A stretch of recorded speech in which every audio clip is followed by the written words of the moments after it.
Good morning, everyone out there. Welcome to our show. This is Yes, the end of May, Memorial Day weekend. So happy holiday weekend to everyone out there. Happy Memorial Day. I hope that you are spending some time with your friends and family this weekend, whatever your plans are. Maybe it's on Monday of having a picnic, having a cookout, getting the grill out, going out on the deck, uh, putting meat on the grill, going to the park, traveling out of town, maybe. Hopefully you're enjoying yourself. But thank you for joining us this morning. definitely, How man. you It's doing been there, a Mars? it's Morning. been good, man. It's been good. It's been good. It was a great sunny, rainy, miserable, painful week in Texas this week for me. Was it? It was Well, sunny. It was rainy. Yeah, sciatica was bothering my leg and everything. So it was one of them crazy weeks. But I feel pretty good today. Ready to get it rocky with this show today. We got our guest Johnny on today. We had an interesting You call me conversation the John. last 2 days. John, sorry about that, John. you prefer That's all John right. or Johnny or John. John. John? Okay, Okay, yeah, it's been interesting.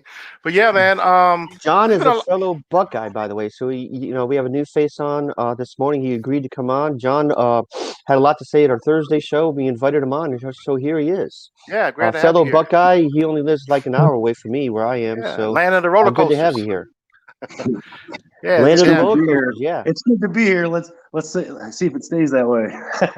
I will, man. It's sure it's all will. Sure good. It's will. all good.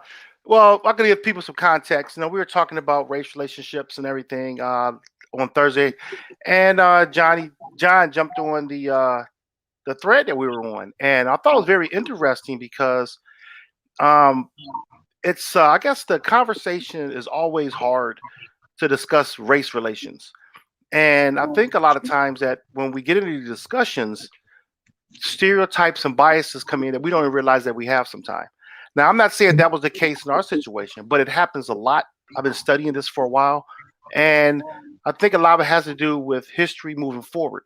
So, Johnny John said that he doesn't believe that well, he said he assumed, but he said he didn't know, or he said no at first, that history impacts our society today. And I think a lot of people gave their input Well, on that. history does impact our society today, but I don't think it impacts our society today the way that you think it does, or I even said, the way that actually, everybody's the got word, their own opinion to it, Lamar. yeah, And I do think it affects it, but I think it affects it more in a positive light than in a negative Mm. light. Can you well, ex- can you talk well, a little bit more about that? that was What positive things? that was relationship to slave. I said how slavery impacts America today. Those are the exact words I said. And he said, no. Okay. How does it attack? And so go ahead, Johnny. What were you saying? You said that Well, it I don't think slavery has anything to do with the Americas today, other not. than Nothing at all to do politics. Give me an example. How does politics affect it, or Well, I not mean, affected? or uh, not? How does it? How you said it's affected by politics? How is that? well, I honestly, I think it's just what the Democrats use as literally their foundation for drumming up emotions with people of Mm. color. Period. When did that start?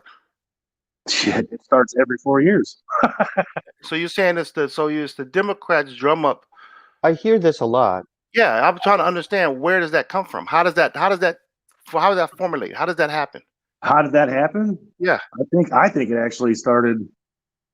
Oh, probably right around the time that the welfare state was created. Okay. When was So that? And what so was that? when do you think that it was? Was that the 80s? Was that? I think that was under Johnson, wasn't it? Yeah, I No, mean no. technically. Welfare came into play back during the right around the time of World War II. Well, I mean, it really took off though under Johnson, correct? No, no. Welfare started off in World. Well, let me finish around World War II, right? And reason why I say that is because everyone wasn't privileged to have welfare at that time.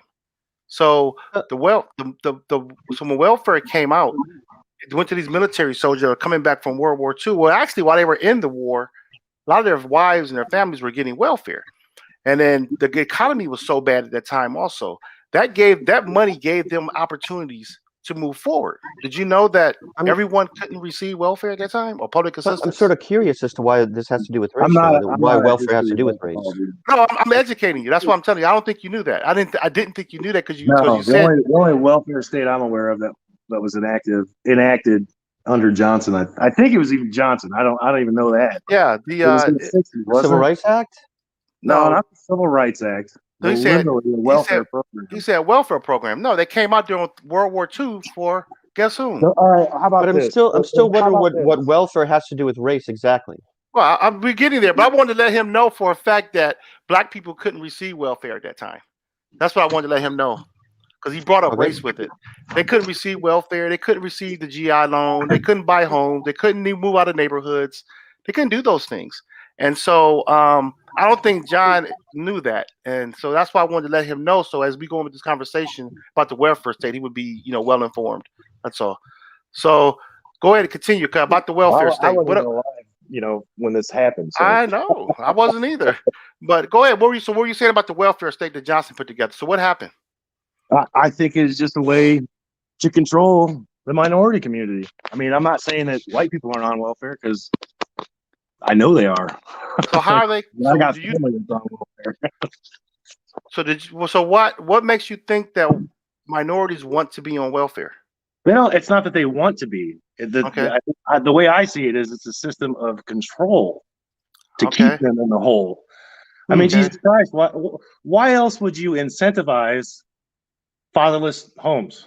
How would you mean? Why would that be an incentive to have more kids with only one parent So and you why get is it? more money? You think that's an incentive? It I don't know about that. incentivizes. Do you know who the largest college graduates in our country are? The largest No, population of college graduates right now? I'm going to say Asian people. No, black women. Black Okay. women are the highest number. So they're the ones getting all the jobs right now because of their education. Okay.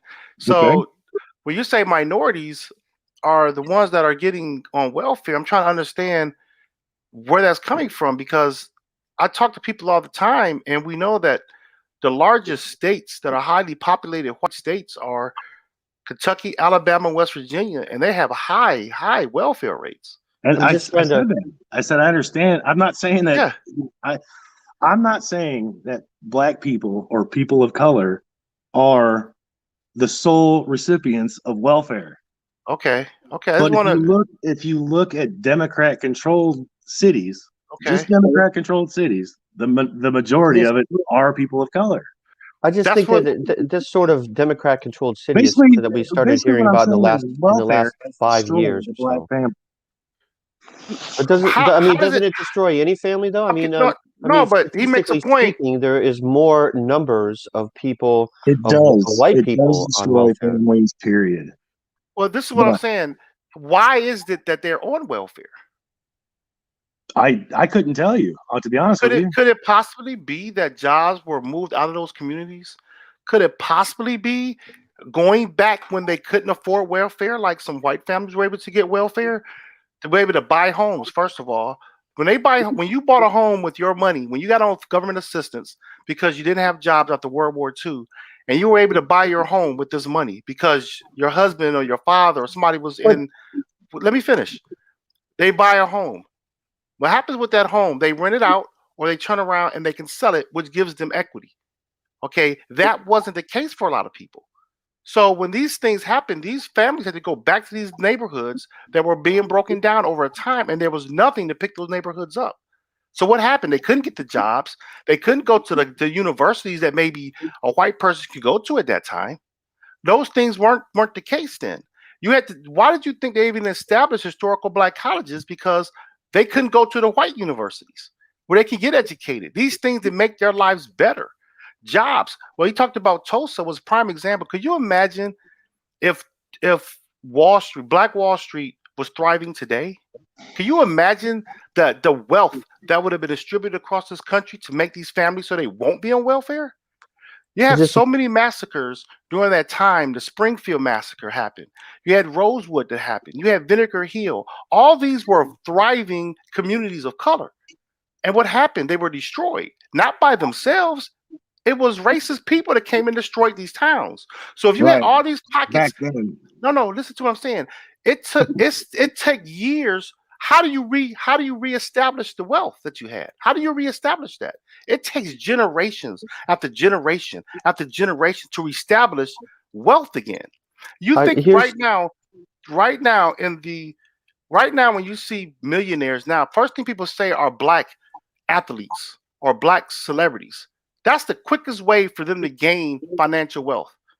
And think about it, since Wall Street, that's the quickest way because of that to entertain the masses. Okay, just as a point of order here, we have a Ronald Stidman says here that John is referring to the Food Stamp Act under Johnson that incentivized.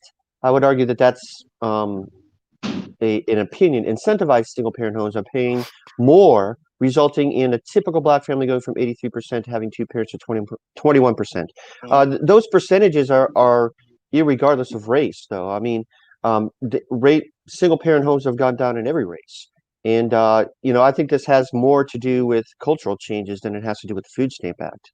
I mean, Food Stamp Act helps children first and foremost. I mean, do we really want to take that away because it might incentivize single parent homes? I don't think there's people out there that think to themselves, "Gosh, I should have a kid so that I can get more money in food stamps, and I don't have to worry about a guy or a woman helping in my family. I don't have to worry about being married or whatever it is." I don't think that enters into people's minds. Is that a motivation for people? I just think that's a stretch. It's not a stretch. I mean, if you incentivize, really? Take right now. I mean, nobody wants to go to work because they've been getting that stimulus money. I think that's a majority of Americans. Exactly, because they've been incentivized to not go to work. Why aren't they going? So what's the reason for not going to work? I don't know about your area, but up here, there's help wanted signs everywhere. How much are they paying? Yep, they're paying more. They're paying more. Okay, Cedar Point. $20 an hour. Cedar Point. $20 an hour now. They're paying $14, an hour $15 now in a job that used to pay you $13. 2 years ago. Right, and I just goes to show you that corporations can afford to pay more. That's good. No, that's a good one. No, I agree with you. That's good. That's a good thing, and I'm glad they did that. You know what's sad is even with that kind of pay, they still can't stay open every day of the week. Why aren't they? So are people getting the job at Cedar Point now? Are they hiring people for that? Because I referred they've been hiring, but the people they have right now, they cannot facilitate running their whole park. Like even on their days that they're open, all their rides aren't open because they don't have enough people. Yeah. Yep. Things will change eventually once the stimulus money does run out. People will be going back to work. I referred 5 people to that particular that post I saw about Cedar Point. I sent 5 people that information that I knew needed jobs. I'm one that's things are going to get back to the way they were eventually, because they definitely are now since they put it because the stimulus money is going to run out for them.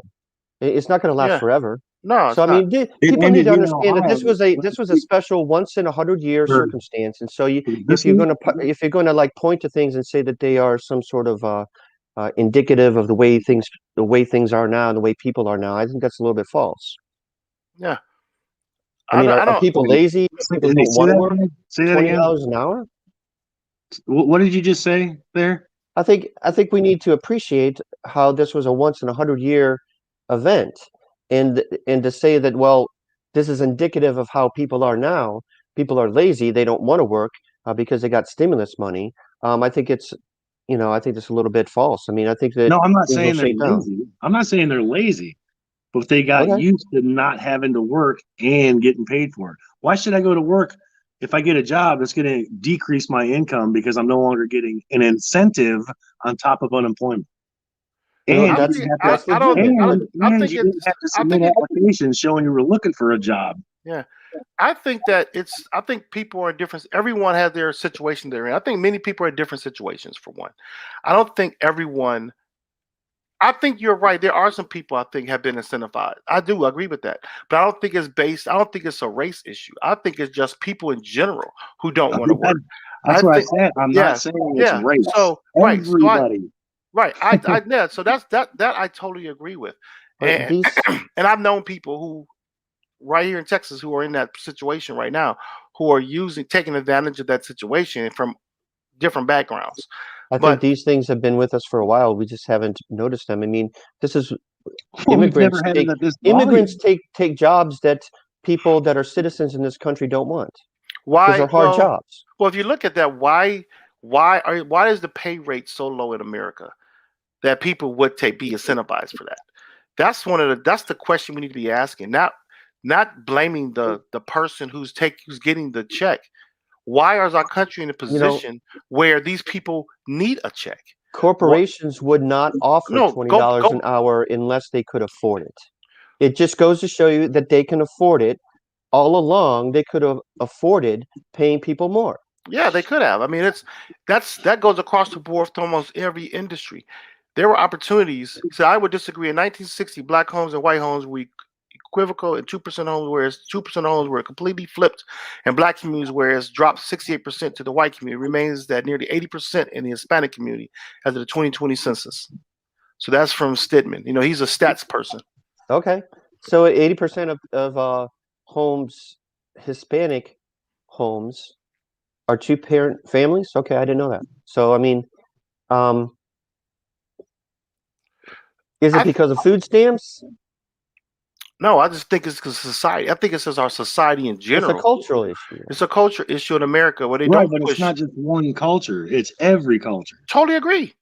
Totally agree. Well, Totally according agree to with this, 80% of This is my Hispanic problem with homes the are the two-family race homes. conversation. It's always this group or that group or this group or that group. I don't believe it. I don't believe anybody's really. Not really. See, I'm trying not to just talk for myself. You can't talk for But yourself. That's what happens, though. From what I've seen, especially with the people I hang around with, race is never an issue.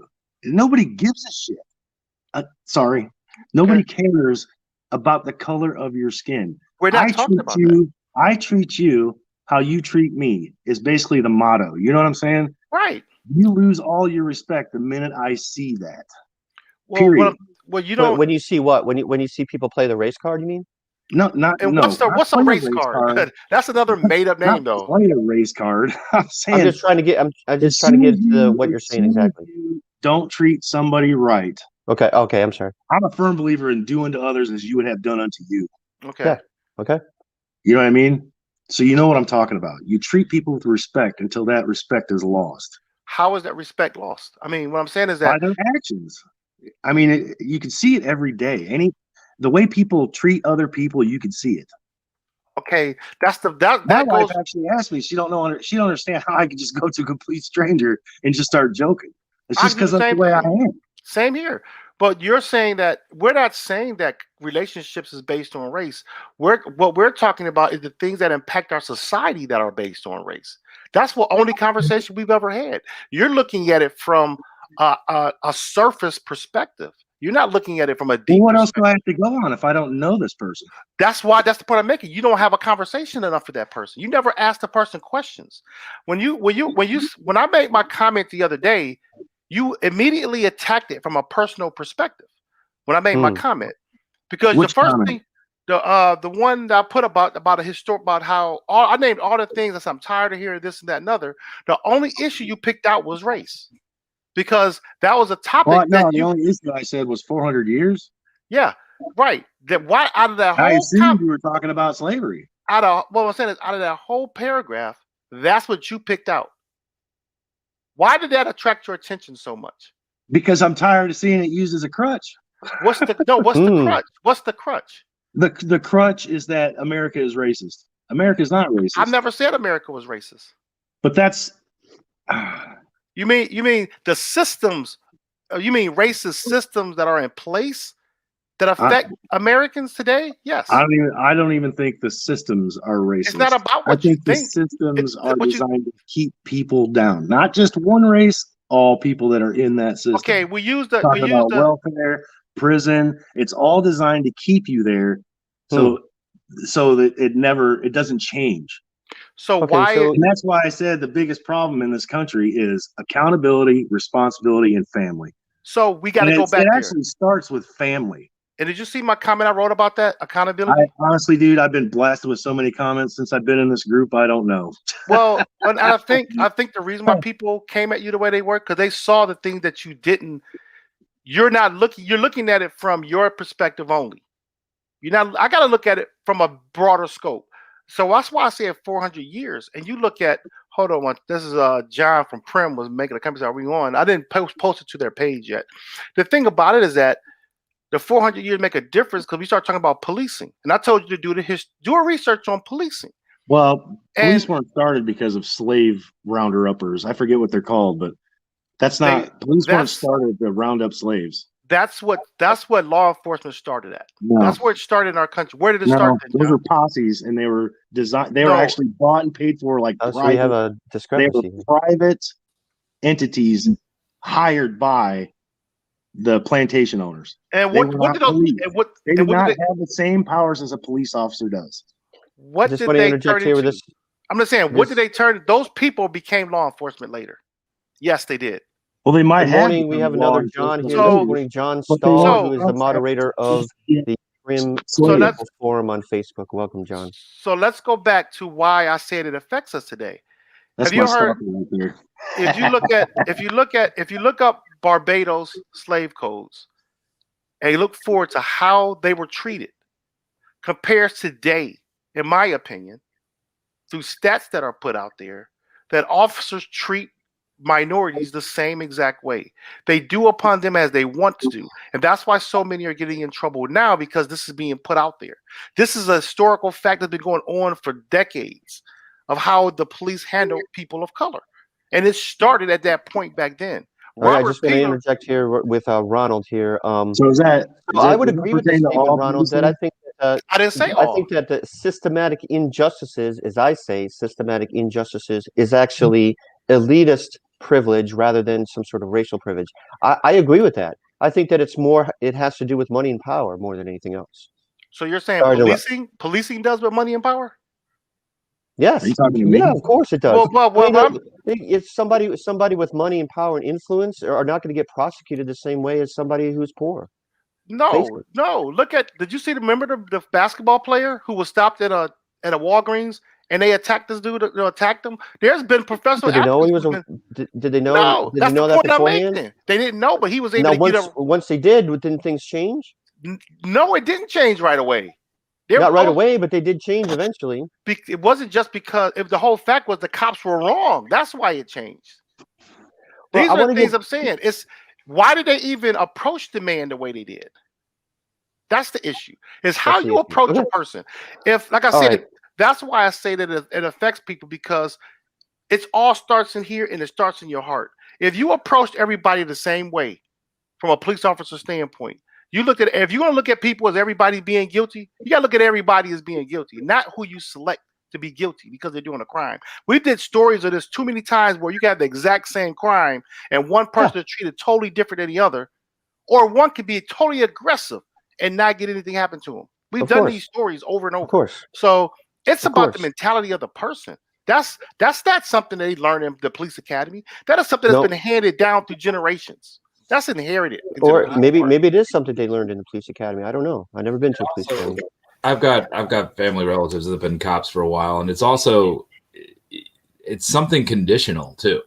If they go to work every single day and they work and if they work in downtown areas, so it's a learned process. If they go and work in downtown areas and every single day they're arresting people of color for breaking small crimes, after a while they're just going to start assuming, every single day I've arrested 5 people of color, and so now the next time I run into that. So, and the only way to really sort of factor against what you're saying, that's a defined stereotype.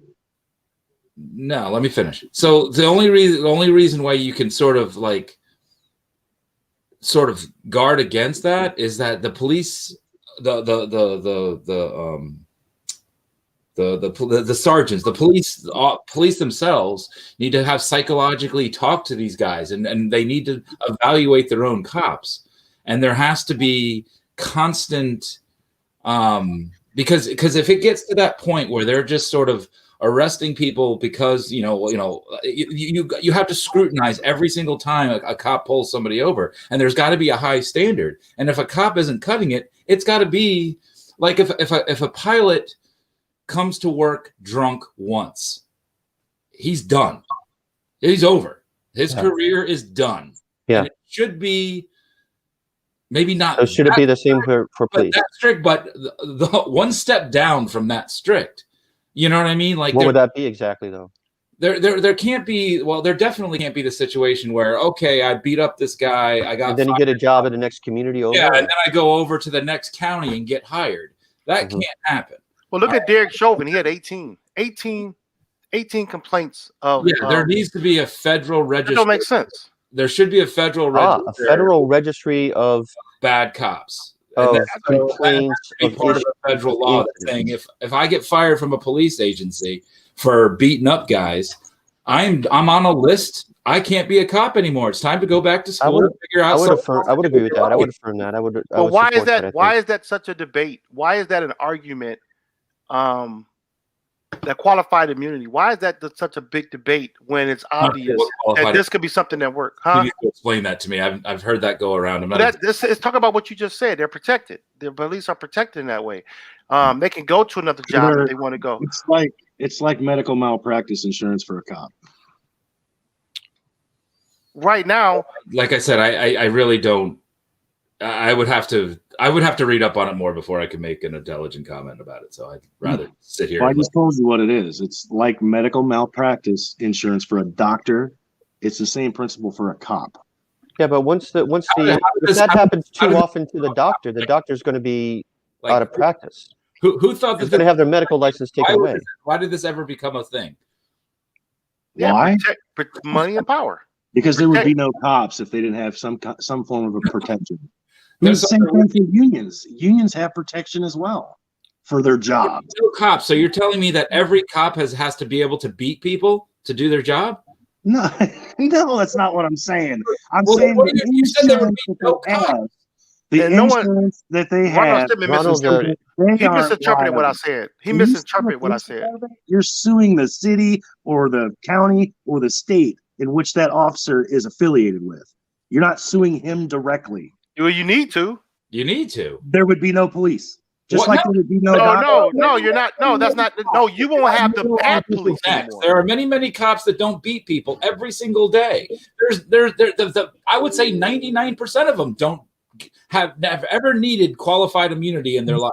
So why are we even talking about this then? So why? No, because we know by that logic right there, police aren't a problem. It's just a few select police that are a problem. We know that, but it's the mentality of why they don't get rid of them. But so why is there BLM protests and stuff like that saying police got to go, defund the police when it's only what does defund? Do you know what defund the police mean? Yeah, you don't even know what it means. We got into this topic. Defund the police. No, it means separate those funds.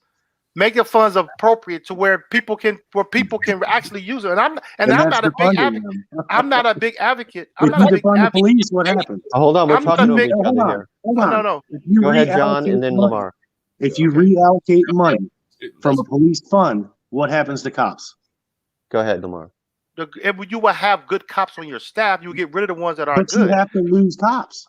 But then you'll move that money to if there was a person that came into place when George Floyd had that knee on his neck, if a qualified person that works for the police department who specialized in de-escalation, number one, could come in and handle that situation, George Floyd might be alive. He might be in jail for whatever crime they was arresting him for, but he wouldn't have been. They tried to de-escalate that situation right there on the scene. Who tried to de-escalate? There was like 4 other officers there. And they tried to, and that cop would not move back. Do you call that? Hold on. He arrived onto the site. He walked in, he was late there. There was other 3 cops were there. He came in. They were having trouble with him. He immediately walked in, dragged him out the other side, put his knee on his neck. He was there for 2 minutes, saw what was going on, saw them having trouble putting him in, yanked him out, and put his knee on his neck. He did that in the first 30 seconds he was there. At Floyd's request. He actually asked to be taken out of the car. Right, but he didn't ask to put a knee on his neck. Well, he had to. Why? He's handcuffed. He was on his stomach with handcuffs on. He's being combative.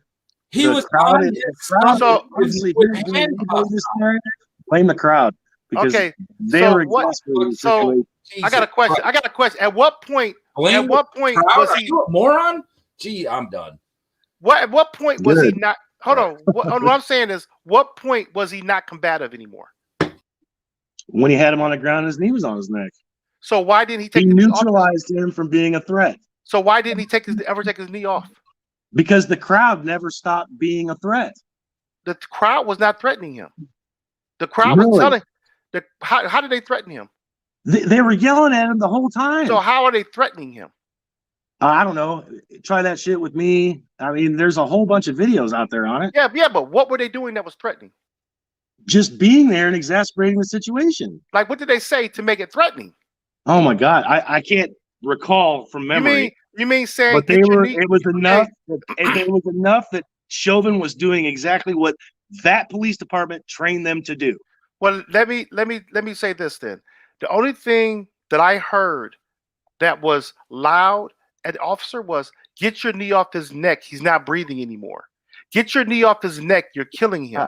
I think That is an illegal. That is a. You know what? I can't rebut that because I don't have those videos. Oh, okay. Ingrained in my head. So, but you gave your opinion, which is invalid. Then. Hold on. Yeah, it is my opinion. But your opinion means nothing if there's no fact behind these it. things have been tried. These things have been tried, and there's no he's fact been behind convicted. it. He's There's been no convicted. fact behind it. He just said opinion. It was but a big trial. If it was a good thing, He's been convicted, yeah. But guess what? It's probably going to be a mistrial, thanks to the Chauvin juror that came out and said he lied on his application as a juror. Said he's never been to a BLM function, never been to a protest, and he lied. He said he didn't support Black Lives Matter. He went for a protest. He was at a protest in D.C. or something, and he lied about it. He was actually wearing. He wore a T-shirt. Yeah, and it was a George Floyd T-shirt. but I don't think that's going to affect. That's not going to affect his. Yeah, I'm not sure about that. That's going to be. No. It was a guy. It was a black dude. One of the guys on the jury. I saw that. But overall, even the judge stepped in. That's not even going to really be a factor in whether this thing is going to be dropped or not. Don't forget about the politician who actually. What did she say? Oh yeah, Maxine Waters. Yeah, Maxine Waters. Yeah. They're going to get her for jury tampering too, or. Trying to sway a jury. They already said they weren't going to do anything about that. She didn't. I don't see how that's going to be an issue. Who said that? And plenty of people have given their. I mean, plenty of politicians have given their opinion on it. I mean, that's. I mean, the judge even hundreds of politicians. Do you think it was right for her to say that? I know. I think she should. I think she should have stayed out of that situation. In my opinion, I really do. Yeah, I don't think. But it was a big. I mean, it was a big public incident. It was a national story. Of course, you're going to get politicians that are going to comment. And the jury had access to it because they weren't sequestered yet. What do you mean? Well, yeah. All right. Yeah. Yeah. So the jury saw it. And there's already been. What is it up to? Do you think there should be a mistrial? They said that they based their verdict based on all the reports they've been getting, and they didn't want to be doxxed. They were fearing for their lives. Do you think that would be a just action for it to be mistrial? Would that be a just reaction? Hell yeah. Really? So you don't think he was guilty? So you don't think he was guilty? Wait, so you don't think Derek Chauvin? You don't think Derek Chauvin was guilty? You're saying? No, I don't. Okay, well, we're just going to have to disagree on this. Not a murder. He's not guilty of murder. What is he guilty of? What was the term they said? Manslaughter, because he was involved in a person dying. How many years do you think he should be in jail for? None. Okay. Oh no, that's his opinion. We're probably gonna have to move on because it's manslaughter. But you're saying he's guilty of manslaughter. So manslaughter has a penalty for it. Well, there's different degrees of manslaughter. So you want the manslaughter term is used when somebody's involved in a person dying, but not directly. Manslaughter is defined 50 different ways in 50 different exactly. He had a second degree. You don't think he should spend he shouldn't spend 1 day in jail? Nope. Okay. I got that's his opinion. That's his opinion. Why should he when he did exactly what his department trained him to do? They weren't trained. A jury of his peers just had a trial and said was trained. A jury of his peers. Oh my goodness! Wow. No, the witnesses. No, they were trained, dude. They showed the training manual. Right. They showed it, and they demonstrated it. The guy that trained everything that they were trained to do.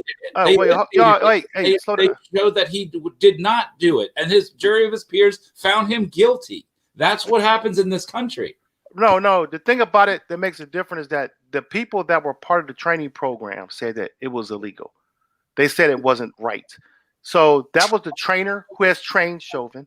There was documentation of trainings they've had. They had a man and a female, a male and a female trainers that were there. They said it wasn't right. They had the chief of police who said it wasn't right.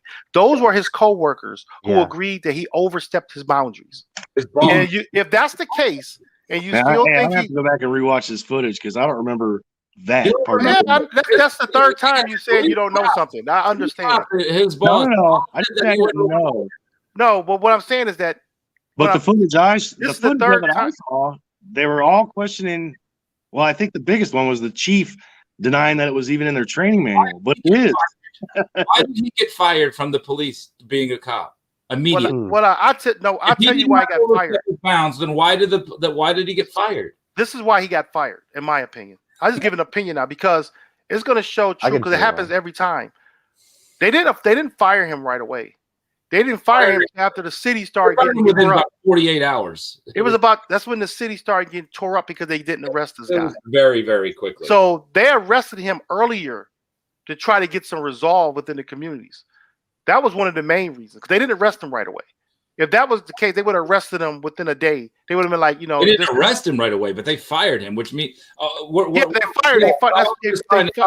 He's trying to say that like he did nothing wrong. He should be convicted of manslaughter, but serve no time. And apparently he did everything he did in the regulation book. So then why should he be convicted of manslaughter?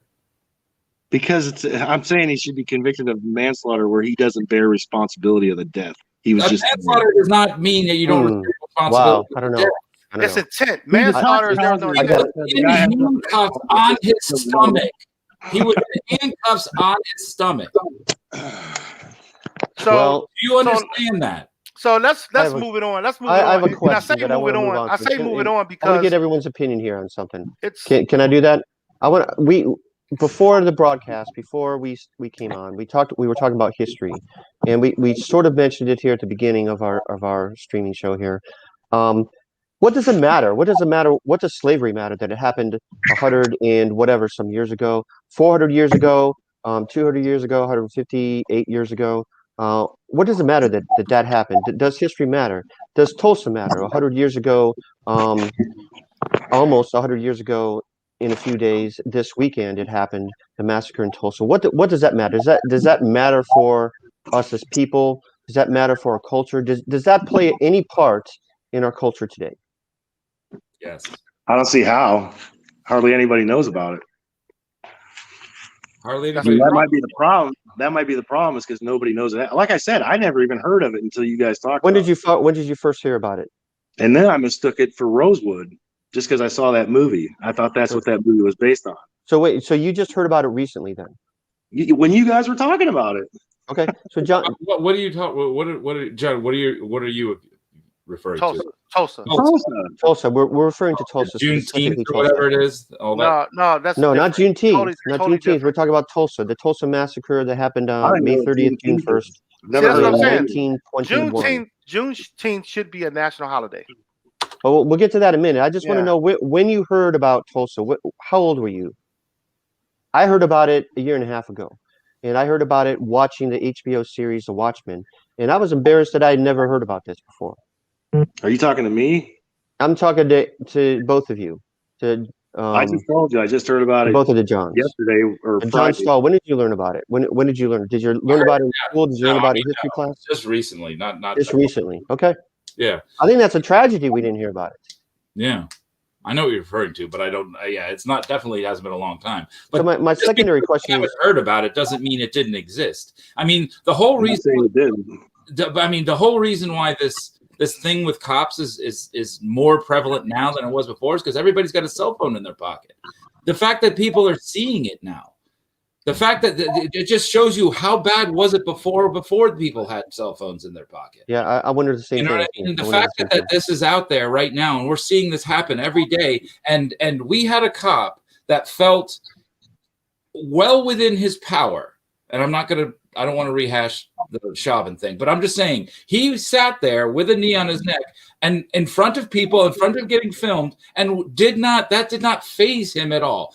Because that was his everyday thing. He thought he was this is what he did. Apparently it was in the training manual. There was nothing wrong in his mind with what he was doing. Exactly. He did every single day. And now we've seen it. And the fact that it's out there, and now that is an indication that there's a lot of look at it. There's a lot of bad things going on. You cannot look at some of these places. I lived in North Carolina for 6 years. There is rampant racism in that state. Okay. I mean, but is it racism? Where do you live now, John Stahl? Where do you live? Straight up racism. What is the name? Where do you live now? I'm just curious. Oh, Ohio. You live in Ohio? Okay. I'm trying to remember the small little town. There was a small little town. You go into these little towns and they've got circles.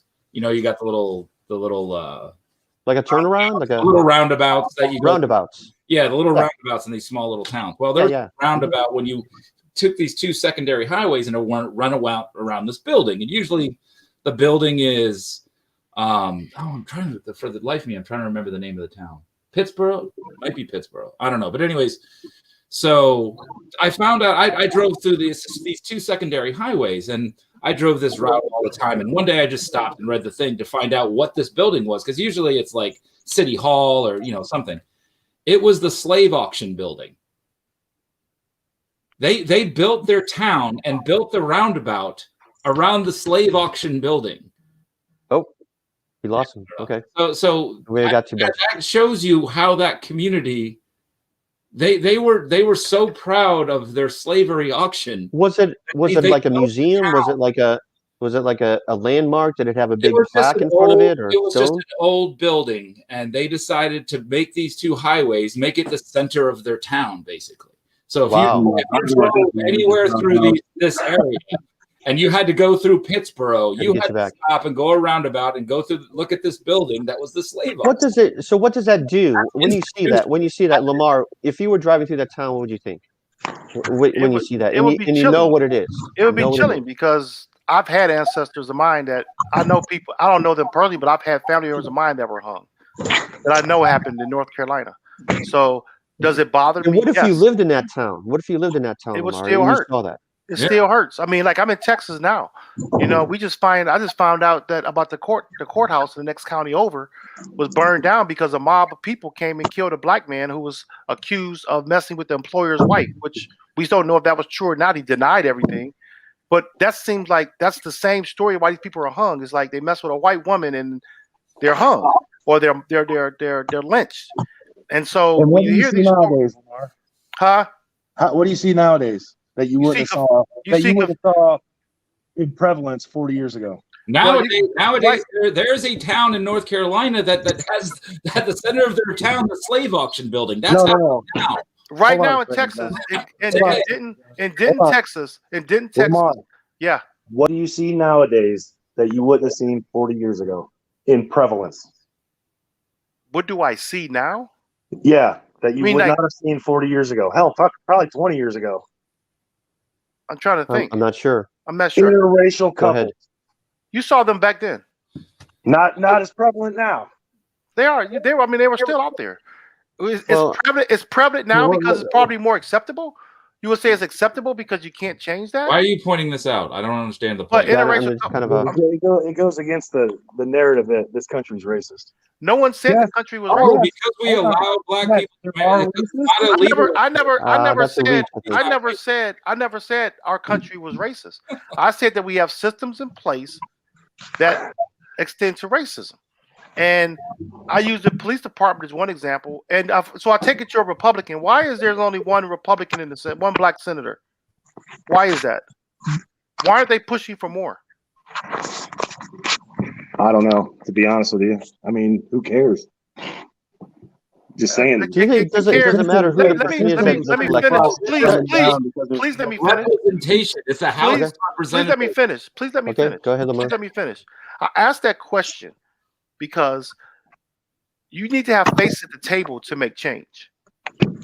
And I know people make we talked about Joe Biden and his past laws with like the three strikes you're out rule with the the 94 crime bill.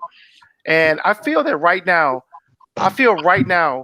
with the Democratic Party, Joe Biden is only there because he have people of color in a cabinet that will keep him accountable. Joe Biden has been caught in too many times saying very insensitive things. And you have people there that are keeping him in check. Hey, call it what it is, Lamar. Racist. What is it? Oh no, he has. I totally agree. And I put him in the same. From the same tree as anybody that came up in that era. Because can we learn about that? Because the era. Hold on, the era that they grew up in, back then, that was the mentality. That's what's so jacked up. When you ask me, when you talk about does history impact us today? Yes, because if it didn't, Joe Biden wouldn't be so loose with his lips when he say things. Because we could learn from our past. So the people you have in right now, the people that are in the Senate, that are in the Congress and in the Senate, are not going to allow him get away with saying certain things. Even if it comes out of his mouth, he's getting checked constantly. Not only does his cabinet check him, he does get checked. The media checks him. The media will check him. There's nobody. The old adage that history is important because you gotta let me finish. Darren, you gonna let me finish? Please let me finish the statement. The accountability at the table makes a difference. When I look at the Republican Party right now, because I voted Republican, if Tim Scott is the only person speaking from that perspective, that's the perspective the Republican Party is going to take. That one man is trying to speak for a whole population of people, and that's not true. That's why you need different. Is that why you're in the title, Uncle Tim? I think that's how it started, because what he said was he said the same. He said everything that you would like to hear. You, John, would like to hear that. Honestly, I didn't hear what he said. All I heard was about him being called Uncle Tim. It takes pressure off of a certain identity that the Republican Party has been getting. If you look at what being called racist, they're saying that about the current Republican Party under Donald Trump. That's what was being said. I don't believe that myself. I believe that he is speaking in a way. Donald Trump has spoken in a way that many people feel they want to speak. The things that Donald Trump can say or do as president, many people didn't have the nerve or the courage to say some of these things to a person's face, number one. Yep. And those that are saying it now are catching repercussions for it, from CEOs all the way down to your common citizen. You can't say certain things, just certain things that are actually racist type statements that he would make. What did Donald Trump say that was racist? Okay, I ain't gonna say it was racist. He support racist acts. Say it that way. Because Charlottesville was a prime example. He didn't support that. The very first day he ran for office, they were very nice people. He said that most who were nice rapists. Who were wait, hold on. The very first day he ran for office. Wait, you guys keep switching. You guys switching the topic. He asked me about Charlottesville, and I'm telling him what was said. Both sides, exactly. So how can you say Jews would not replace us? Jews would not replace us. And different types of chants like that. Who are they referring to? Like, what is this about? I'm talking about Trump, not what the protesters were saying. No, but he agreed he said they were very nice people. All right, so listen, when one side and drives into a crowd of another people, there isn't good people on both sides. Okay, when you go to a Trump rally and you look to the left of you and there's a guy with a buffalo hat on to your left with a flagpole with a spear, you look to your right, there's a guy with a Camp Auschwitz shirt, and then you look behind you and there's a gallows being built and they're trying to hang the vice president. You have to realize that this might not be the place for you. And if you do, and if you choose to stand with those people, you are part of those people. You've accepted that, you know what, all these people are with me. So there are not good people on both sides. If you're standing on the side with the guys that are saying Jews will not replace us, if you don't choose to walk away, then you are with them. So there isn't good people on both sides. And then when something happens and when somebody drives into a crowd full of them, it is birds of a feather. You chose to stand with those people. So that is your own damn fault if you get repercussions from standing with them. The president chose to stand with those people. He didn't distance himself from that at all. I think all that still is cultural conditioning. And that goes by because we don't talk about issues that are important like this. We don't have dialogue. We have debates, and there's no need for a debate. It's like that's why I asked John when I first met him today earlier. How many people of color have you talked to about certain issues? He said, "Well, it doesn't come up. It doesn't matter." And I think that it does matter because you get to know what people think and how they feel. When me and Darren started this show, we've had conversations that me and him didn't know how they were going to turn out. That John, not this John. No, right? John Izzard. Is that right? John Izzard. And so Darren, when me and Darren started this show, there was some conversations. We had some deep conversations. And these are conversations that he wasn't used to having. There were conversations that, like I said, it was conversations that I grew up listening to. It was a video. I sent the video out last night of conversations that white people don't have with people. They just don't have these conversation starters about race. Yeah, we don't. And it keeps you comfortable. It keeps you comfortable. When you have these conversations, you can understand why people think the way they think. I want to know why John feels race doesn't matter. I want to know why it doesn't matter. When you say you don't see color, think of it this way. That doesn't even make sense. But think of it. Even say that you're looking at me, and you can say it doesn't matter. It doesn't matter in your relationship. Color doesn't matter. It doesn't matter. But it's not like you don't see it. Darren put a post in. You can see it. It's right in front of you. But Darren you shouldn't.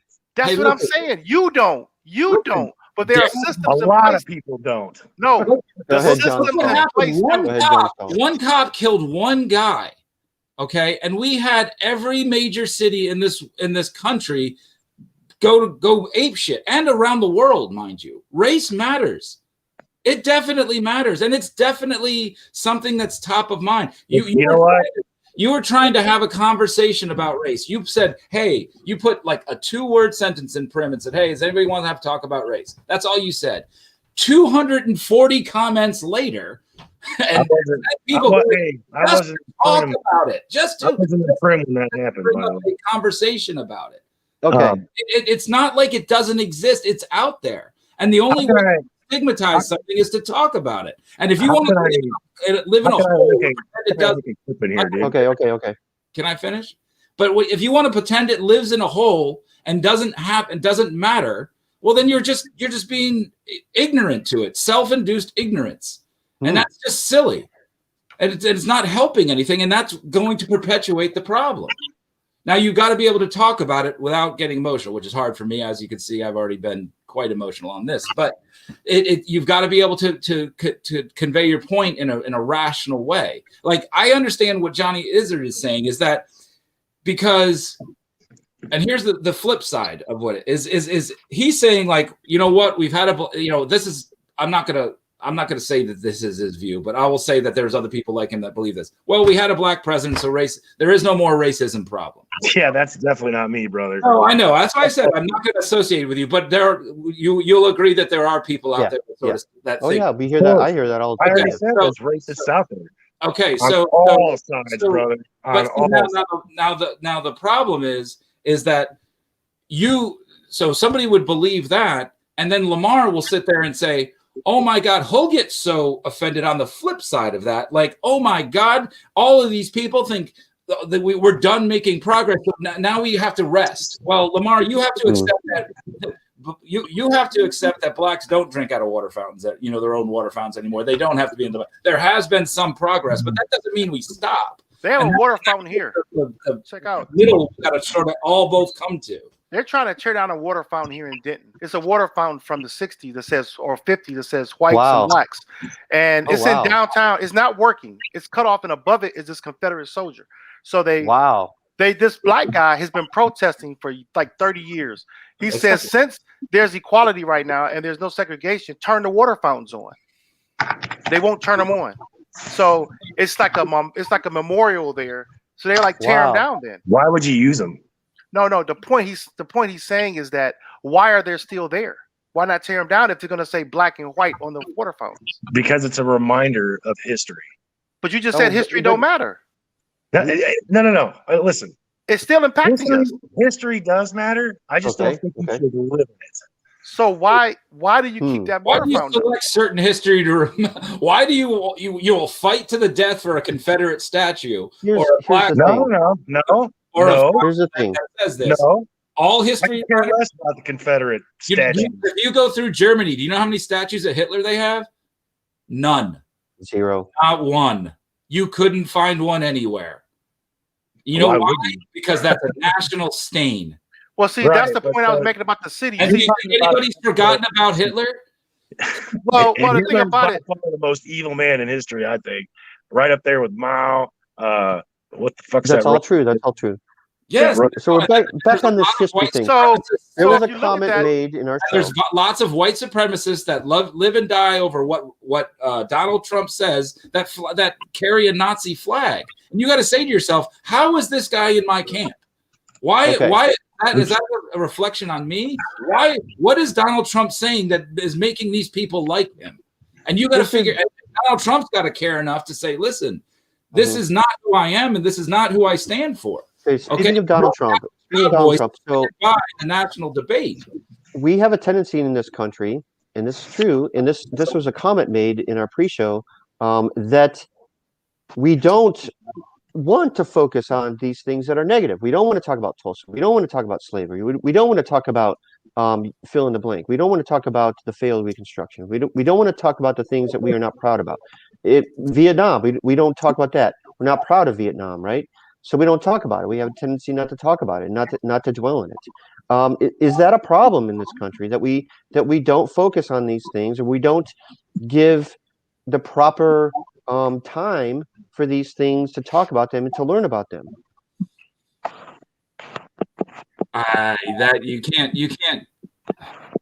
So how long? All right. So the Civil Rights Act was passed in 1967, right? Yes. I think it was how long we got to wait? It was 60. I think it was 60. Was it 67? I mean, but honestly, I do really think that is a watershed moment. I mean, how much time do you? It is.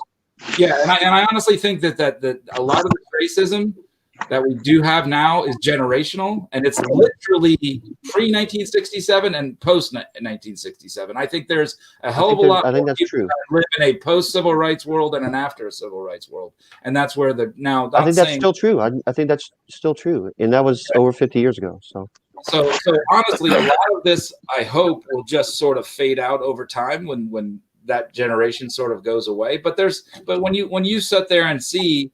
What is where we were just talking about Charlottesville. When you see the guys with the tiki torches, you didn't see 64, not 67. Well, thank you, Ronald. Okay, thanks. But when you see the guys with the tiki torches saying Jews will not replace us, those weren't 70-year-olds. Those were all 25, 35, 45-year-old people. You know what I mean? Those weren't. Do you think that's going to be an incident in history that we don't want to talk about? Charlottesville. Eventually, it will be. They're going to sweep up under the rug. We want to talk about it as conservatives because it doesn't look good on them. And see, that's another thing. Wait. Doesn't it not look good on all of America though? It does. Right? Yeah, it should. You're right. Politics. That's why I say politics is never the root of the problem. It's not politics. It's people. People are the problem. It's not politics. Because you got the same mentality goes on. We just talked about Joe Biden. The same mentality can be on both sides of the aisle. It doesn't matter of your politics. It's historical context. It's like the cultural conditioning of America allow people to absorb all this stuff, and then you want to hide it. You want to it doesn't matter what party you in. The Democrats started the Klan, right? The Democrats started the Klan. So what I'm saying is that I'm not gonna say they started, but they were people were in the Klan was in there. So it doesn't matter what side of the aisle you're on. No, it's the mentality of people. There's a difference between Republican and conservative. But now, yes. But now, that's now. But the thing is though, like the political party, you're right, is Coke and Pepsi, or Coke is, there's all the same. Yeah, there's Coke, there's new Coke and there's old Coke. They changed the recipe, but it's still Coke. And that's the problem is a lot of people will just go into the voting. One of the greatest things in the world, I think, is mail-in voting. And for this particular reason, okay, because I would say a lot of people will go to a poll. No, you got to realize that we're political junkies. We follow stuff, but we are the very 10% that care about this crap. The vast majority of people could care less. They'll go in there, they know 2 candidates, they'll know 2 guys for president, and then they go down the rest of it and just pick the R's or the D's or whatever, because that's true. And when you have mail-in voting, you're right. So you go instead of going into a booth and having to make a flash decision right then and there, you can have a mail-in voting. You can sit there, look at that ballot. You can go do all your research on the internet, make an informed decision of what these stand for, and then mail it in. And that's perfect. I love that, because you can't do that in a voting booth. But anyways, you could come in prepared, knowing what you want to vote for. That's what I've done. I mean, that's what I've done in the past, and that's what I try. That's what I try to do. So if there's like an issue, if there's like like local judges and things like that, so I gotta have to look that up and trying to figure out to make an informed decision. So you have to sort of assume that you are the 10 or 20% that will do that. And so, okay, well, I want to get back to this history. Or Pepsi. So go back to Darren. I think Darren makes a very good point here. Each generation is teaching the next. These things come from somewhere. They come from somewhere. People's attitudes come from somewhere. And if we are not teaching accurate history, then people are going to fill in the blanks. We're going to say, oh, the Confederacy was not that bad. The Civil War wasn't about slavery. We have people and this is true. We have people already talking about January 6th. They're filling in the narrative, because if we don't talk about it, if we don't give an accurate history, then the people are going to fill in the blanks. Yeah. I mean, that would that was an attempt to overthrow our government, and anybody that tries to change that or tries to make any difference. Well, you hear that every day. You hear a different narrative every day. Crowd would have seen Nancy Pelosi in the hallways or AMC. They would have ripped her to pieces. People said that it was a bunch of tourists. Yeah. You've heard that. I know you've heard that. Oh, yeah. Okay, so Ronald Stedman here. How do you feel about the leaders? They were doing this at the exact time they were trying to certify a president of the United States. They were there for a reason. They were there for a reason. For a few hours. It wasn't January 2nd. It wasn't January 10th. It was on that day for that reason. At that time when they were trying to certify the president of the United States, that was an attempt to stop a duly elected president from taking power. Okay, we have a question here. So how do you feel about the leaders of the BLM movement, such as Sasha Johnson, saying we won't be equal, white people will be our slaves? In my opinion, statements like that are more likely to create white supremacists rather than encourage conversation. I agree with that. I don't know enough about that to comment that. I'd have to look that up. BLM is just like Coke and Pepsi. It's a brand.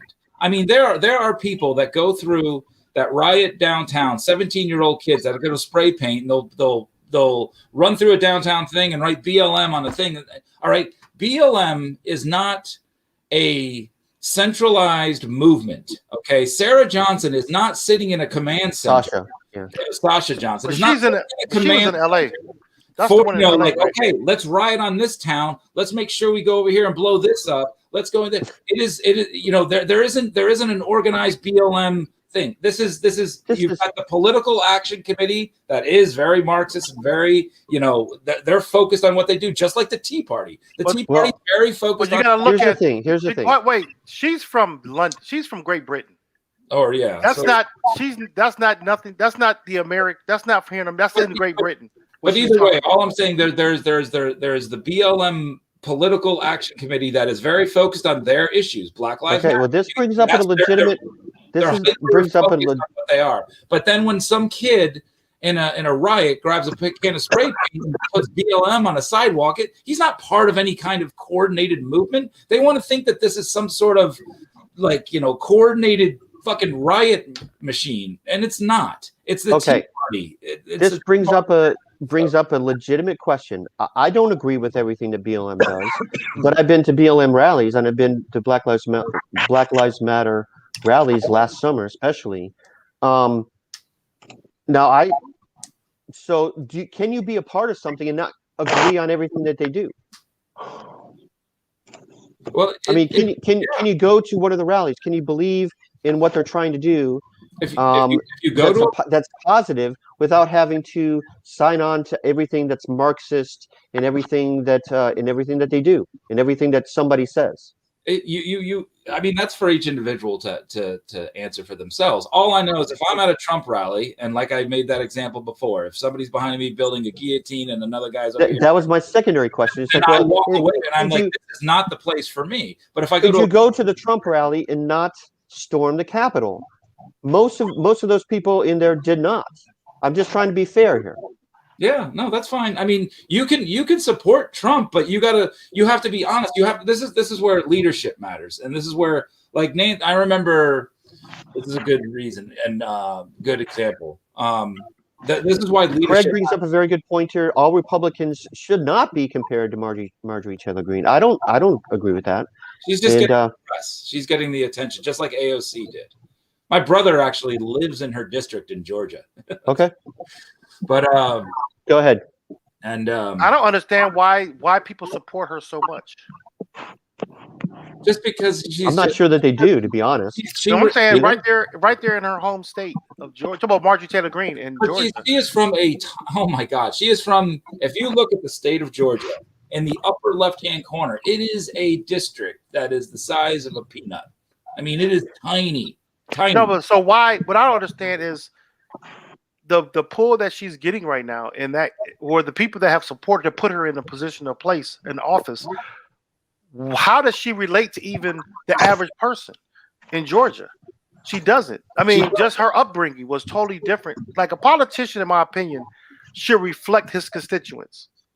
He should reflect his constituents who he's helping. And I think people vote. I don't know. Yeah, I think people vote with a feeling or this outside agenda perspective more so than what can actually help you. That's why I used the term earlier with Kentucky, West Virginia, and Alabama, three of the poorest states in the country, Mississippi, and how they vote. They don't vote for their best interest. Remember what we talked about, celebrity politicians.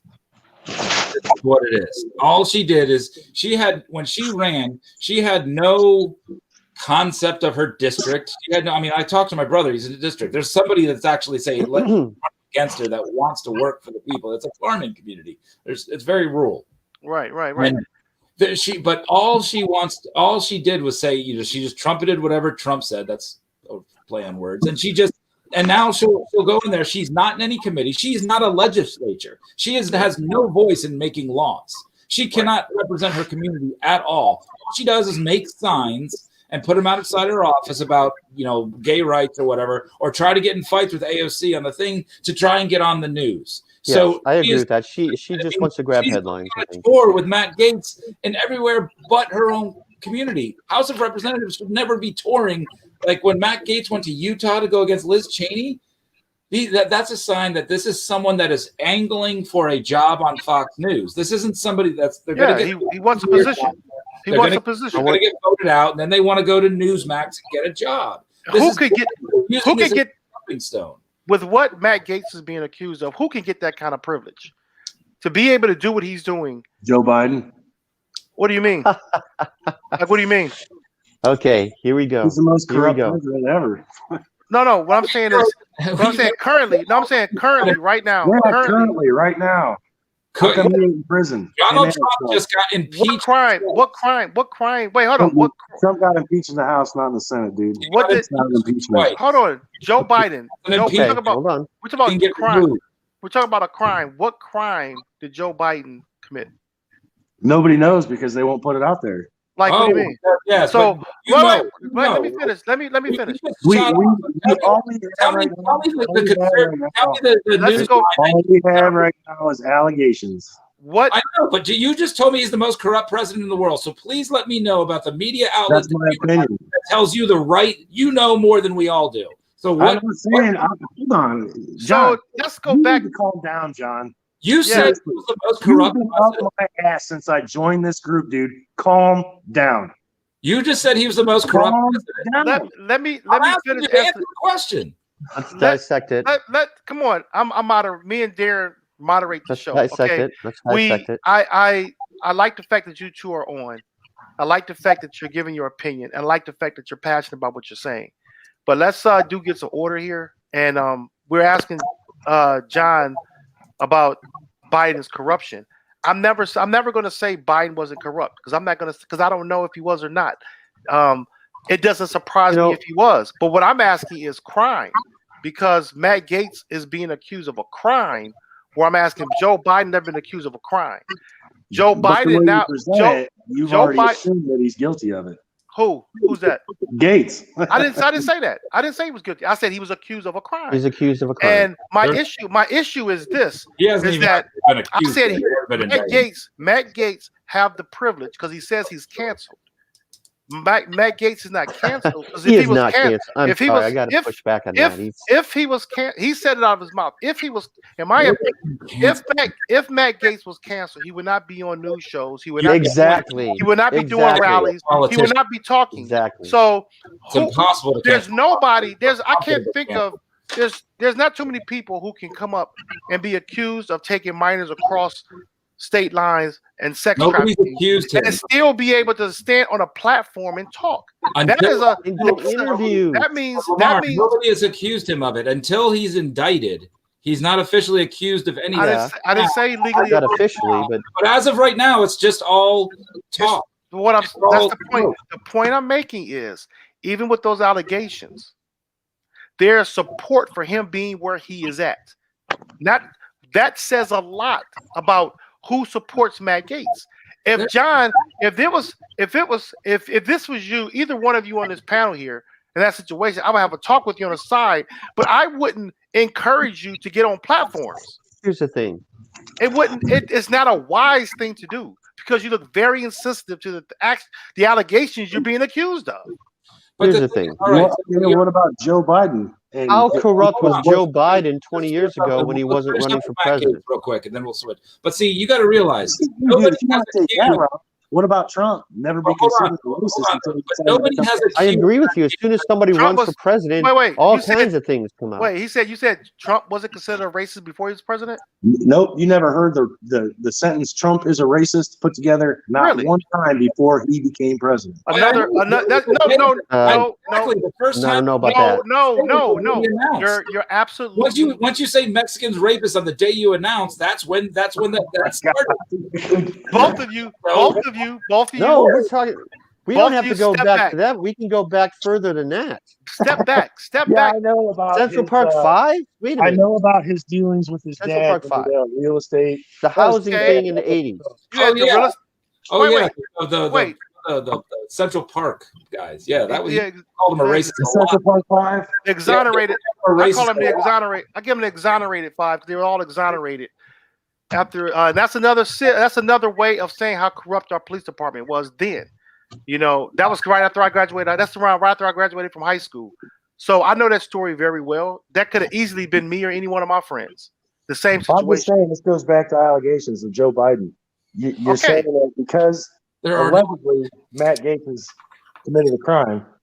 What about Joe Biden being alleged that he committed a crime, admitting it on video, and nothing happened? I didn't commit it. That wasn't a crime. I don't know, but I don't know. What I'm saying is, but that wasn't a crime. He was working for the State Department. That was the official State Department, along with all of the Eastern Bloc and NATO countries' on the side. Son of a bitch! All of the positions. That was the official position of the United States.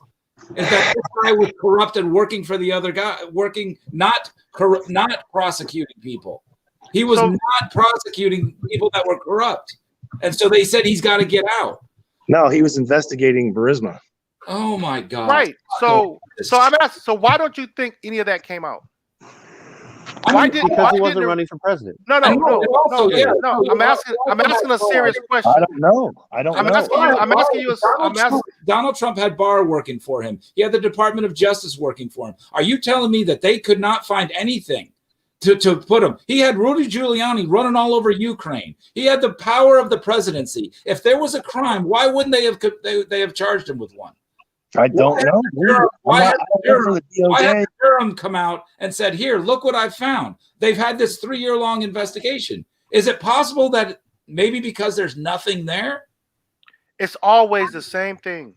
It's always Or the same What I'm saying, where there's smoke, there's fire. Who It's knows? it's But also both sides protecting each other because there's dirt on both sides. There's dirt on both sides. There's always dirt in but politics. and now I'm going to go back and take the other side with Matt Gaetz. Where there's smoke, there's fire. Okay, Lamar, you said something about That's why I think it's real, because all these Matt Gaetz isn't running for president. Matt Gaetz, but there's allegations against Matt Gaetz. Until there's an indictment, it's really just assholes on TV that are just talking, and it doesn't really matter anything. But there is a lot of smoke. But and there are people that support Matt Gaetz. But Matt Gaetz is a politician, and same with a judge or a politician. It's very, very hard to get rid of them. Look at Donald Trump. They impeached him twice. He never lost his job. Okay, so now back because he didn't get impeached. Back when he got impeached. Look up the definition, then get back to me. He didn't get removed from office. What I don't Exactly. understand is why did they want? Why did they? Well, if you look at They the can pattern, impeach him in the House, but if it doesn't go through the Senate, it's not an Wait. impeachment. But Wait. technically he was impeached. The No. Senate does not the Senate has a trial to remove. Impeachment is something that's done in the House, which passed both times. look at why. Look Hold at on. why. We know that. Look at No why one's- it never no one's came out. It supposed never to be came there. out. It never. They Let never. Let me finish this. So back when Gary Hart, remember Gary Hart? Yeah. Oh yeah, I Right. remember Gary Hart. He had a girl sitting on his knee that he didn't even have an affair with, but that was enough to take him out. Well, that is the difference between then and now. Oh, wait a Before, minute. public shaming, and you would not even consider running. Now the politicians have realized they cannot remove me, and even if they do remove me, and I go through this, I can make a career out of this. I can go get a job at Newsmax or online or Fox News after this is all over. So it just benefits me to sit here and just make as much stink as possible.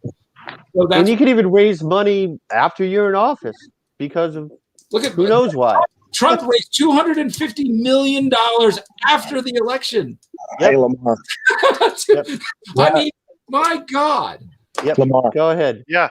Go ahead. Hey, I put something in the chat here. It says private chat. Does that mean people watching this can't see it? Yeah. That's They between cannot us. see it. I was going to mention How that. can I move that over? If you Oh, put it, I if you can copy and paste it. Trim under it, you can do it. Well, I can't There do that. is a That's I Trump's. can't get, About it Trump's took me so comment. long to get it on, from my computer to my phone. I didn't want to deal with it. Okay. we'll I we'll just make put sure it- we paste it it's to in the there now. chat. I'll put it in the chat now. All right. It's in there. So as we look Yes, at, the full so we know Of how the our Charlottesville so we know how our politicians work. We know how the corruption is there. We know how they rub each other's back, Republicans and Democrats. We know that. But let's get back. Let's get back They're to getting what they want too, because we they got get what this. they want. This is So what they let's- want to hear. So let's get back. Discourse among ourselves. No, right. But let's get back to us as regular Maybe, people. maybe. Let's That's get back to us interesting. as regular Interesting. people. Okay. Since we know that already, why aren't we doing better? We are the politicians work for us. Why are we doing better? Why are we still the ones going back and forth? But definitely, John's thought is correct. Impeachment that happens at the House level, he was not convicted of, however. Okay, so Right, I let's- get that. That's why right, I Yeah, said so let's- we all get that. We all get that. That's so not let us- I just so wanted you to can show the take that comment. down. So we can let's get back to us. Can you just say John Stahl's correct again? Yeah, he did. So when we talk about us and how we're divided as a country, we allow these politicians to divide us. John Izzard mentioned And earlier how is about that? how the politicians control us. They only control us. He mentioned it how they control us to a certain extent. Yes, because we don't listen. We don't learn. We don't talk to one another. We don't research what Yes. needs to be They researched. play- We are they talking to each play other now. on emotions. We're talking to They each play. other. They only play because we are. Those who get played are those that are ignorant to the conversation. But are we listening to each other? No, that's the point I'm saying. We're not listening to each other. If we talk more to each other and ask questions before we want to give our piece on it, we'll learn more about each other.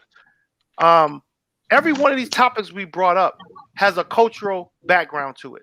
It goes back. We mentioned about Donald Trump. He said he's never been called a racist till presidency.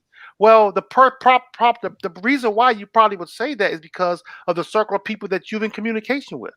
That's why you did. That's why people don't know. I know people who worked for Donald Trump. Okay, Really? I know that. Yes, in Atlantic City. Okay. At the Trump Casino in Atlantic City. If I Trump's know- a racist, he's the worst racist I've ever seen in my life. And the thing about it is that it's not always what you see to make person a racist. When people say I have a black friend, I don't see color. That has nothing to do with you being a racist or not. It's what you accept and what you're quiet about says if you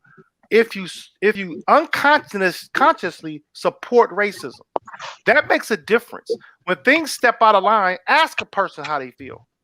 Ask a person what's going on. Why doesn't it impact you? Many times I've had these conversations about race.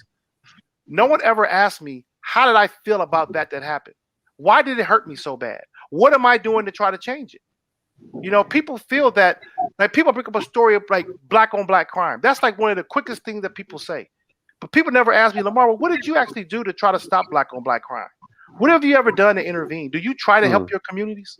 Okay. Yes, I have. I've been on the street corners at night. I've helped get prostitutes off the street. Wow. I've seen gang bangers unite on the street who were shooting at each other weeks prior. Wow. I've been out there. Yes, I've been out there in the project areas, giving out information on jobs. So the point I'm making with that is, we got all these things we put out, but we never asked. That's why I ask people like both of you, Johns, to come on the show. So when we talk, I get a feeling and understanding of why you feel the way you feel, or it gives me an insight sometimes on even the circles of people that you hang with. Because if certain conversations you never come up with, I'm like, wow, so you've never even had that conversation before. Yeah. You know, it means a lot. You were saying something. Oh, no, I mean, it's just like, I mean, what can I do? What can anybody do? All right. If the expectation is to like go out and help prostitutes get off the street and do all this community service, or attend Black Lives, drive 100 miles to a Black Lives Matter protest, or do a Donald that doesn't have to happen. Or it doesn't have to. It starts right with the people. Yeah, the only thing that the average person can do is like, I've got 3 kids and I vote. That's my. That's it. Okay. The conversation starts with. And I started a chat room. I guess. But the people closest to you is where your conversation starts. When you hear things that you know that are true, is important. But the thing that you hear, if I hear a black person say something I know is totally false about a white person, or some things that are stereotyped I know is false, I step in, I correct them. Yes, and I step in every time. I think that's why I think it's important to do so. If I hear someone talking about any background, any ethnic group that is false, I step in. I'm bold enough to step in. I let people know. And I think it's very important to do so. Now, last week we had a guy online and do so. Like last week we had a Jeff Donnelly on last week, and he was saying he's married to an Asian woman. He has biracial kids, and he said he never thought about Asian hate crimes.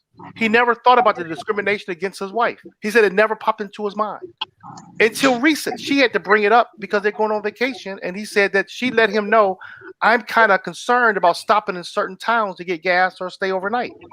So from his perspective, he never thought it was an issue because he never even inquired. He never even thought about it. So that's because he's married to it. And that's part of cultural conditioning, because Jeff never had to experience that type of fear or that type of discrimination. I think a lot of white people don't have these conversations. But I know that opened up conversations for him that I'm sure that he can have with his wife now, or any other minority. He can openly have this conversation because he's living it right now. It impacts him personally. But one of my best friends, probably one of my oldest friends and best friends from high school, it would be right next to John Izzard. I mean, these two would get along, and they would line up, exactly what he's did. And I talk to him all the time, and he was never even into politics until Donald Trump got involved, because Donald Trump is a celebrity politician. He brought in more people to the crowd that were on the side. He did. Guy never voted. He's my age, and he never voted until 2016. Okay, so, but the thing is, and he always, now, when we have conversations now, and it goes into politics, it quickly devolves into, okay, I'm not going to call him for a week because we get mad at each other and we won't talk. But then after a week, I call him. And why is that? Because it's unproductive, okay, to talk about it. So we have other subjects. He likes the Raiders. What's the difference? Cowboys. What's the difference between then and now? What do you mean? You got to be With more your friend, what's the difference between then and now talking about politics? What do you mean? What's the question? I mean, he's. What is the difference between then and now? I still don't. Yeah. Why would he talk about politics then, but now he doesn't want to? Why do you think that is? No, I didn't say that. I didn't say that he wanted to talk. He was never even he was never into politics. We would mostly talk about the NFL. I do a fantasy league. I'm a Cowboys fan. He's a Raiders fan. Blah blah blah. That was mostly what I'm sorry. And but anyway, so that was mainly what we would talk. We would talk about sports. But then when Donald Trump started running, he started to get into politics, and then all of a sudden there would be political conversations. Yeah. I have a lot of friends. It got to a point where we would just get into arguments, and then we would just hang up. So now, see, we got to go back to that. I don't understand why the arguments. What causes the arguments between two friends? I don't have any friends that I became unfriendly with because of politics. I can. I have one guy. I've had too many. And I try not to. I've gone in and I've really. I agree with you. I try not to either. I mean, I've got Steve Harris, who was in the room for years and years. I don't know how long you guys have been around, if you remember that name or whatever. But he's a neighbor of mine. But then he started saying that, anybody that likes Biden is evil. All right. And then he had his friends like disparaging my wife. I mean, like on a public Facebook room. And then, so at a certain point, there's certain lines that you get to that you say, like, all right, this guy thinks I'm evil, and he's letting his friends say things about my wife. Exactly. It gets personal. So doesn't that go back to people? Yeah, I'm done with it because it gets personal. Yeah, and then it has to do with character and who you are. That's for me where I have to draw the line. This is a guy I've known since I was 18. So it has to do with character. The minute somebody says, I supported Trump, he's a piece of shit. No. He said that I was evil. He said you're evil because he didn't, and he let his friends say bad crap about my wife. Had nothing. If you approach the conversation that liberals are evil and they have some sort of mental disease, then I'm done. Well, I don't think you just got personal. And then it's like, what ends the conversation? But this might be going back to what Lamar's talking about. I've segmented that relationship. Every now and then he'll try and bring it in, but then I say, Tom, we can't talk about this because it's just not productive. He's going to go down to his views. I'm going to say my views. We're going to scream each other. We're going to hang up. We're not going to talk for a week. Well, we got to look at why this. You got to look at why this happens. It happens because, again, of lack of. When you get into a conversation and you're talking about something and then it gets heated where people are upset, the one who gets upset most of the time are those that's on the topic. Most of the time, there are none that they can't get around. I don't know about that. No, I just. Let me finish. When I say they're the ones that get upset, the more and more you ask the person a question, the more and more they expose themselves of what they know of the topic. That's why questions are so important. I'll tell you straight up, though. You ask me a question, I don't know the answer. I'm not going to try to get it for you. I'll try to get it for you, but I don't know it. No, but say you don't know it. But you did already. You did that. You right. I'm not talking about you. No. John, hold on. John, I'm not talking about you. You said it right. You told me. You said, "Well, I don't know about that. I don't. That's the first I've heard." I respect that. It lets me know where we're at in the conversation. I ain't got no reason to lie about it. Exactly. But there's a lot of people who will continue to debate with a person. And without facts. Those are the ones that get more and more upset and they become angry. Oh, John Izzard and I will continue it going on and on. He's just, I can already tell. There's never a comment that I'm going to make that he's not going to wait 2 minutes later to make a little comment, and then I'm going to, and that's just how it's just going to go. And that's why. I told him, hey, he's my little stalker in Prim. But anyways, no. But the thing is, like in Prim, and I'd asked you to read the rules, and you did, and I'm glad you did because you got the middle finger emoji out of there. But the thing is, though, like you if you come into there and write, Joe Biden is the most corrupt person in president, and that's your statement, okay? Well, people are going to challenge you and say, well, tell me why. What is it? You can't. And then when people ask you to say, why do you think that? You've got to be able to back it up. You made the statement. No one forced you to say that statement. I know that. So if you make a statement, then it's on you to support it. So it's not making you do legwork. It's making you, because the reason why we do that is once you make this statement, and then you go back and start trying to figure out, where the root of this, why is Joe Biden corrupt? You're going to actually have to read some stuff, and you might learn maybe he isn't, or maybe he is, and you're going to prove.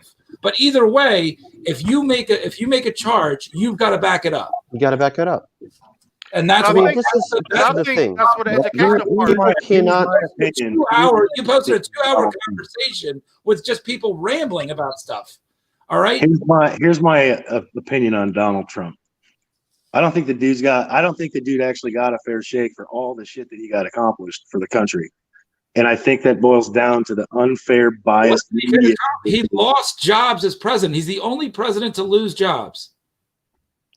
He ignored a pandemic. He ignored a pandemic that cost 500,000 lives. Tell me what accomplishments outweigh 500,000. What's come out now? 5 months into Biden's administration. Tell me what accomplished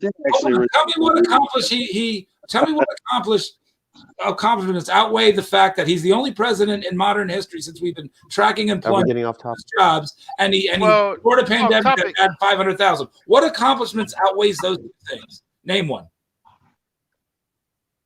I'll wait. Somebody's pulling in my driveway. It's the Donald Trump thing is going to continue to move because you have so many people that follow behind him. But with Donald Trump, the thing with Donald Trump that bothered me the most was like the thing with the tax cut that he did, and the tax cut didn't help those who needed the help the most. And the tax the people. It was a blanket tax cut, wasn't it? Paul Ryan had that thing written for 4 years before Trump ever got there. As soon as he got there, he just made him sign it. We as average I got workers, so many problems with. We as average workers in America did not benefit the way that 10%, the upper 1% benefited. So right now, did you expect that it would be different? I knew it was going to happen. I knew it was going to happen. But we don't see the benefit of that tax cut right now. The tax cut was going to help the minority rich people. It didn't. It didn't help them. It didn't help the minorities at all. And then only way you progressed or did well is if you get $500,000, $400,000 a year, you saw the benefit. Most of us didn't see it. And those who got that little $1,200 or you got a $600 bump in your pay, what does that really do for 1 year or 2 years? It don't do much. You don't even have any accounts. Wasn't it? For the whatever it was, did it really help you compared to whatever it was negligible compared to the things that were cut. I know CEOs who got $30 million in 2017, 30 million pay raise. 30. Yeah, but the higher you tax people that actually create jobs, it's just going to filter down to the work. No, it won't. That is a proven false statement. So you believe Reagan for 40 years?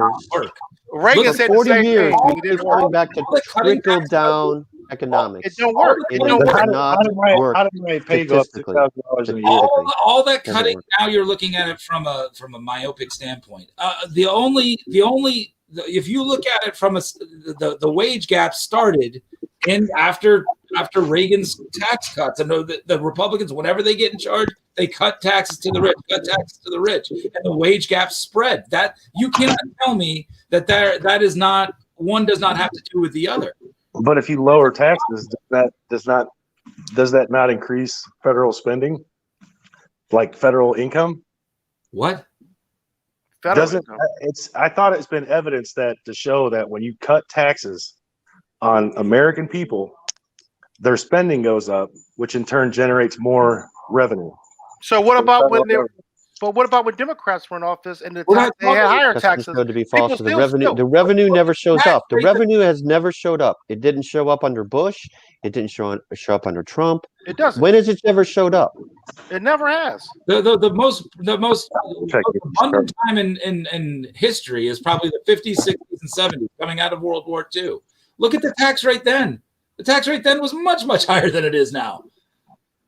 I mean, we're talking about corporate tax rates. I mean, there is absolutely no evidence at all that trickle down economics by cutting taxes to the very wealthy comes down to look at the average wage. The average wage has been stagnant for 30 truth years. is that Republicans really don't care about revenue.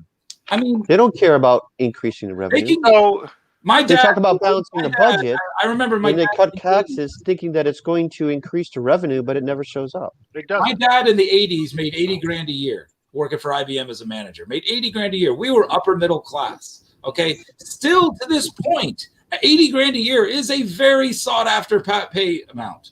It shouldn't be, because you know what? In the 80s, mortgage payments were $500. Nobody can get a mortgage payment for $500 now. And an $80,000 a year job is very, very hard to come by.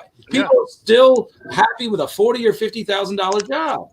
And your dad was fortunate. Income is not kept pace. If I'm going to do another one of these shows, I'm going to have to get a camera. But the thing is, I actually use my freaking computer and put in the chat. You should. But to get $40,000 or $50,000 job, and now you can go to 4 years of college and come out and make 40 grand. Yeah. I mean, that's crazy. Yeah. And I mean, I went to a technical school, and I have a 2-year degree, and I have 6 computer certifications. All right. I took a job making $10,000 more than somebody that had a master's degree. And they paid a ton more money for their degree than I did. Yeah. All right. And that's just crazy. My dad paid for college by painting houses over summer break. Well, here's the thing. College degrees, it's a myth in this country. It's a myth in this country. And right now, the cost of a college education, especially a 4-year bachelor's degree education from a liberal arts institution or whatever it is actually overpriced. It does not equate into real dollars. Only in some cases, only in engineering and actually in education, because in education you get paid for the amount of education that you have. Okay, even though educators are not paid as they should be, one of the things they do get is if you do go get a master's degree, you will get an increase in pay. Now, just because somebody has a master's degree doesn't guarantee you any kind of an income, nor should it. I mean, there's jobs where you can major in something that it is not going to get you a living wage.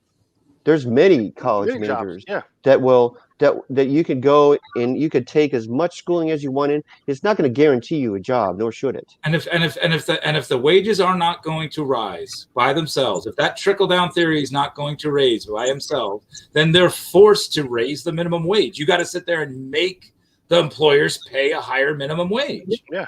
And I go back to what I said. I mean, employers can afford to pay more. They've shown they're offering it. They're offering $15 an hour at McDonald's in some cases. Who was the other guy that in Franklin that was complaining? Now if you get a double quarter pounder meal, it's almost $11. But see, if you really want to worry about us coming together, but people still come. People still come and get it. It's the have. If you're making the money, you will pay more for it. Yeah, if there's a gap, there is no middle class anymore. I actually recently went to McDonald's. It's the only reason why I know this. Yeah, because I remember back in when I used to go to McDonald's frequently before I was domesticated. I used to eat McDonald's breakfast, lunch, and dinner when I was, solo. Right. But I went there recently and I ordered a double quarter pounder meal, and she said it was like $11. It was like $10.86, something like that. And I said, what? Yep. And she said total $10.86. I said, never mind, and drove off. Yeah. I'm not paying that much. Oh, I don't blame you. I don't blame you. I can spend that $10 at a steakhouse. You know what I'm saying? Yeah. No, right. No, I totally agree. I mean, food costs is ridiculous. But if you notice though, because people aren't eating the fast food as much, the prices have came down a little bit with certain things. I've noticed that we had got one of those what is that, Impossible burgers from Burger King. They had 2 for $10. I'm like, I've never seen a burger 2 for $10 in I don't know how long. So and it just we need to be the ones to make the politicians do what we need them to do. And we aren't doing that effectively because does pressure on politicians work? Does it work? The pressure, yes, the pressure works. Celebrity politicians, people that pressure does work about what they vote for. And I want to make this statement because there was this is just an example I was thinking about. One of the impeachments, when they announced it in the House, Nancy Pelosi was standing up there getting ready to bang the gavel after the thing, right? And it was obvious she was telling everybody up to the week that this isn't a proud moment. They didn't want to be doing this, whatever. And when she banged, she read out the thing and she banged the gavel, I'm sure it was probably AOC or somebody. There was some clapping, from the Democratic side. And she stood up at the podium, pointed at them, and said, no. No. Yep. That is the kind of leadership you need. You need to have leaders on your own side. Tell your flanks to shut up and sit down. Wow. You need to sit there and say, listen, you need to realize that is a wing. And if you've got leaders on the other side, why is that important to you? Why is that important to tell anybody? If Mitch McConnell and McCarthy, they've got, they're afraid to tell Marjorie Taylor Greene to shut up and sit down. They're never they have to get it from their own leaders. Of course, Pelosi, I see what you're saying. Marjorie Taylor to shut up and sit down, but their own leaders need to tell them. And that's what's lacking on the Republican side right now is leadership being able to control their caucus. You got to let these people, that's not like you have to tell them to, mind you, when I say shut up and sit down, I'm not saying stifling. What about public pressure on politicians though? Like if we all decided, if the majority, let's use, does it work? Does the majority opinion in this country have the effect of the politicians as it should? For example, the majority, like a vast majority of people in this country believe that we should have universal background checks. We don't have them at the federal level. More than people that like ice cream. Why? Did you realize that universal background checks have a higher? So it would be a slam dunk. You would think it would be a slam dunk if Congress were to do something about it. Yet it has not done. It hasn't. That's the same thing with the Commission for the Insurrection. The same thing. If more of the people wanted to push for it, it's up to us. Do they really react to the pressure? Do they really react to public, real people? Yes. Not corporate money, not some sort of people that pulls their chains, be it the NRA, be it whoever it is, be it oil companies. I don't mean to just use those, but fill in the blank, whatever company it is, whatever cause it is, whatever special interest it is. Do we as people, you and I, the four of us sitting here, do we have that kind of pressure? I mean, do we have that kind of influence on the unified? You do. Yes, unified. You do. I don't know. I don't know if I think it depends on how many people actually call their representative. Yeah. And they do live by that. Yeah, they do. 5 calls out. So does that really work then, John? Does that work for you? I'm sorry, I just read the comment, Ron. Repeat the question. Does that work for you, John? Have you written politicians? Oh, do I write politicians? No. Yeah, does it work? No. Why don't you? Why don't you? Because writing a politician a letter right now is not nearly as much as getting on their Facebook page and commenting. They're going to pay. Do you do that? Oh, sometimes, yeah. You also I'm on Mitt Romney's page a lot. Yeah. You could also. How about you? How about the other John? Do you do that? Do you write politicians? Do you? I don't write. Yeah. You call them? Here's an app right here. Writing them or calling them is not public enough. Like I always feel like if you write a letter, it's going to be a secret. It is public enough. All manner of communication to any representative in your state is public record. Oh, but I'm just saying. But it's not. It's not public. It's very possible that I could write a letter to somebody, and then it gets to a secretary that reads it, puts it on a pile, and the guy never sees it. I have no idea if he sees it. If I call him, have you actually talked to your representative when you called? You never do. No, usually, it's all right. So, are you kidding me, dude? Exactly. What is a bigger public shaming? When I post something on his Facebook page that everybody in the world okay, I see what you're saying. Okay. That's what I mean. Have you ever do you heard get a of response though when you do that? Are y'all familiar with this app? 5 calls is the page. No, I'm not. Yeah, it when you click on that, it gives you all the different acts and bills that are going through, It even gives you a script on talking to your politician. Yeah, I don't know if I like those scripts. I used to write. I used you can rewrite to use your those own. like email scripts and things like that. But you can do your own. You can do your own. But the thing about it is that it can be effective, because I know when they were going through doing that lynching bill for it to pass the House, that was one of the apps that was used to get that bill to go through the House. This was, it's been passed. I don't know how many times. But the anti-lynching bill is another perfect example. But you got to understand, when you're talking about bills, most likely all legislation starts in the House. Okay, so when you're talking about House, you're talking about House representatives. Right. Okay? So when House representatives like Marjorie Taylor Greene or Jim Jordan or somebody like that, like I live right next to Jim Jordan. Oh, please! Why did you have to mention his name? But anyways, you've got to understand that they don't care what the national thinks, what the national view thinks. They could care less. They've got a district that can get manipulated, because if they live in a state legislature, they can get gerrymandered, and they can move district lines to make sure that they stay in power. So all they have to do is appeal to Nancy Pelosi is never going to lose her job. I mean, once you become in leadership and you become a brand name, this is why I like AOC. Everybody went nuts about AOC, especially on Fox News. And I'm like, oh my God, do you realize how much notoriety House members? You could probably, all of us together are very into politics. If I asked you right now to name 10 members of the House, I'd be shocked if you could write down 10 members. But I guarantee you, once they get on the news, they get name recognition, and that's 90% of the battle of getting reelected. Okay, now you're going to take it. I'm actually going to do that. Go ahead. But I'm just saying that's even if you could do 10 members, that's 435 members. There's tons and tons of members out there that get no publicity, that get no reaction, and all they've got to do is take care of the 10,000 farmers in their district, and they keep getting reelected, and they can vote any way they want. They could give a crap what if hold on. If ice cream has a higher favorability percentage, then their constituency. Let me just finish this. They could give a crap if ice cream has a higher favorability percentage than background checks. They could give a crap because all they care about is the 10,000 people there. Okay.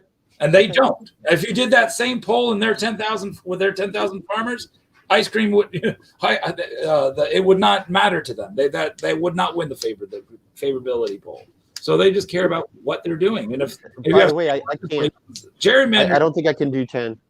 I can't do 10. There's your Congress members there. The link right there if you need it. But gerrymandering is a big issue. Go ahead, John. Is it you going to say something? I said it. I didn't well, I didn't hear it. They're not supposed to vote any way they want. They're supposed to vote in line with their constituents. That's the House. Actually, they're supposed to. I've taken political science. Exactly. The House is supposed to vote exactly. Technically, the House is supposed to vote for exactly what their constituents want. The Senate was, because they have a 6-year term. Those are the quote unquote leaders. Because if you did exactly all right, when interracial marriage became illegal. When it became legal. At one point, interracial marriage was illegal back in the 50s and 60s, I guess. Well, when you did a national poll against that, if you just did what people were voting for, it never would have become legal. In the 50s, everybody wanted interracial marriage to be illegal. But it took the Senate, the Supreme Court, and visionary leaders to say, "Listen, we have to do the right thing. Do the right thing. Do the right thing." So it shouldn't have took that long. Technically, what you're supposed to look for the Senate to do, as opposed to the everyday meetings of the people. I mean, the issue is those House members get interviewed by cable news as well, so they are national figures, whether they want to be or not. And so Marjorie Taylor Greene is a national figure. And so people are going to start paying attention to what she's voting for, what she's supporting, and what she says, even though that she's only supposed to care about her little district that's the size of a peanut in Georgia. All of a sudden, she cares about what the Trump supporter thinks in Arizona and wherever else, because she's now a national figure. Same with AOC on the other side. The only thing that boggles my mind is how the Republican Party Trump is the key to winning. Trump beat Hillary Clinton in a very, very what is it? Perfect wave or perfect storm. Sorry, perfect storm kind of election. You know, Hillary was a bad candidate. She's always. I mean, I voted for Hillary. I voted for Republican for president for my whole life until it came to 2016. Really? I hated Hillary Clinton. I voted for Hillary. Wow. Okay, that'd be an interesting conversation sometime to have. Yeah, I voted for Hillary Clinton and then came home and took a shower because I felt so dirty I had to vote. That's how bad I hated Donald Trump. Is that wow? I voted for Hillary Clinton. That was a setup election. So neither one of them should have been there. He won that election because it was a perfect storm kind of thing. He got the people, and she gave up, didn't even bother looking at Wisconsin. He paid attention to Wisconsin, flipped Wisconsin. It all just worked out for him. Okay. Every single time that Donald Trump has gone up to in the 2 years later, he lost the House. 2 years after that, he lost the presidency and the Senate. He's endorsed. He got a freaking Democrat elected in Alabama. He endorsed the other guy, and Alabama voted for a Democrat for Senator Doug Collins for 4 years. Now they back this time, but there is no history at all that Donald Trump is a winning ticket. And why they think this, I don't know. But it's not the winning ticket. Is not what they're concerned about. People are not voting, thinking of themselves, is this going to win? Darren had a topic up here called identity politics. That's where Donald Trump got his power. He identified with so many people who wanted this attention that they weren't getting. But they're not the majority. No, they're not the. You don't need a majority to win an election. Majority you don't need a majority to win an election. Well, what I'm saying is that's why that has lost the House, the presidency, and the Senate. But that's why all you need is a lot of people to really believe in you. You guys asked, do the people make a difference? Show up. You asked earlier, do the people make a difference? In that situation with Donald Trump, people did make a difference because the people spoke. Although we had the electoral college because he lost the majority vote, but what I'm saying is that there were people who felt their voice wasn't being heard, and that's why they picked Donald Trump. And the thing about it is that I think that was, again, opinions don't mean nothing without facts, but so many people you hear that say that they're losing things, I don't think they look at their loss compared to other people's loss. When they say they're losing things, their voice is not being heard, they're being quieted. That's not always the case.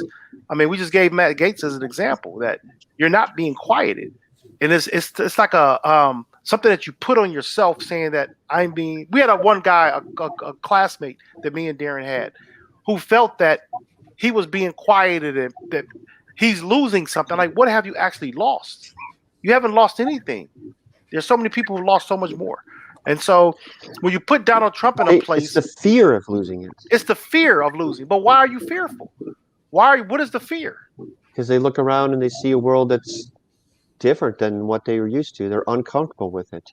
I told you this, was it last week or Thursday? White people aren't used to being the minority in the room. But what's wrong with that? That's a big reason why. Are you used to that though, John? Are you used to that? Well, I grew up in Southern California, but I was the minority. Okay. Well, a lot of people aren't. A lot of people aren't. That going back to Charlottesville, Jews will not replace us. That's exactly what you're pointing out. Well, so what is the fear? I'm trying to understand. What is that fear? That's not a fear. I don't have any fear. I'm saying. I'm not saying that you do. I'm not saying that you do have the fear. But a lot of people do. So that goes back to this question. I should preface my comment. No, which is probably why I have zero problem just walking up to complete strangers and being like, "What's up?" Right. You should have a problem. Probably. You probably. But it's. Plus, I was in the military. I mean, the military actually really helps you. Want to get really diversified? Join the military. Exactly. But you will live next to people that you wouldn't live next to otherwise. But do you have those? Do you have those serious? But in those situations, I've never been in the military. But do you have those serious conversations even in the military? Because we were just because you have to. We were complete. Why was it a big threat? Different beliefs. So we had those conversations all the time. Well, I know people that was in the military say they don't have the conversation. Why did Trump want to officially remove it from federal places, including the military? What's that? To remove that kind of thing. What? Remove what? The diversity? Yeah, diversity training. Transgender. Well, we didn't have. Hold on. We didn't No, have not diversity transgender. training. It's just It didn't have to do We with didn't have transgender. We was just about diversity. Oh, wait, one at a time. One at a time. What were you saying, Israel? We didn't have diversity training, dude. That wasn't a thing. The only thing we had actually that was any kind of training was sensitivity training when they But it's worked into the system, though. Command. Well, call it sensitivity training. Call it diversity training. No. It's part of the same thing. No, it's not. Dude, they just when I joined part of diversity training. Wait. Well, I can't hear. Have you been part of diversity training? When I joined the military, I think it was 93 or 94. I had left Great Lakes just before they closed down the military or the boot camp in Florida. So that brought all the women up to Chicago. And I mean, I'm glad I wasn't there because it was a CF by, everybody's standards. I mean, our COs were getting kicked out of the military for, sexual harassment. So they incorporated sensitivity training to get you used to being around a type of diversity training, though. It's but it's not diversity in the context we're using it for race. Well, it doesn't matter. It's the same. They call it sensitivity training because they were bringing. This is the title. Sensitivity training for incorporating women. It doesn't really change the point that he was making. Anyway, back to my father worked. Oh, go ahead. You were saying something. Go ahead. I'll be back. All right. Okay. Yeah. So the getting it out of the, like I say, taking this diversity training so that people have these conversations, I think helps. But I think employers are not using it in a proper fashion. I don't think it's used. I think it's being used more. That's an interesting conversation for another time. Yeah, because they'll bring it up. That's a big thing. Yeah, they'll bring it up, but then when you bring it up, it's more so of a disciplinary action instead of a teaching tool. And I think that's where the problem stands, because you still get division and resentment from diversity training. And if you can't, and that's another step of holding people accountable and responsible for what they say and how they present themselves. Yes. And if you're going to discipline somebody, if somebody disciplined me for me being ignorant of something, I would be offensive too, because I'm like, I didn't know. Go ahead. No, I'm just saying, I think it's being misused, and corporations are using it as a check mark to make themselves look good, saying, "Oh, we did this training in our program, or we're doing these type of trainings." Well, sometimes that's necessary. I mean, sometimes when why not have a conversation though? Why not have real conversation? Sometimes you have to make it a check mark. Sometimes you have to force it. When you have the Rooney Rule, think of the Rooney Rule in the NFL. Okay, it doesn't work. All right. It doesn't work. It worked the first couple years. I think the Rooney Rule. I don't know. I think go look at how many black. Be less white. How many? Right this second, is there less black?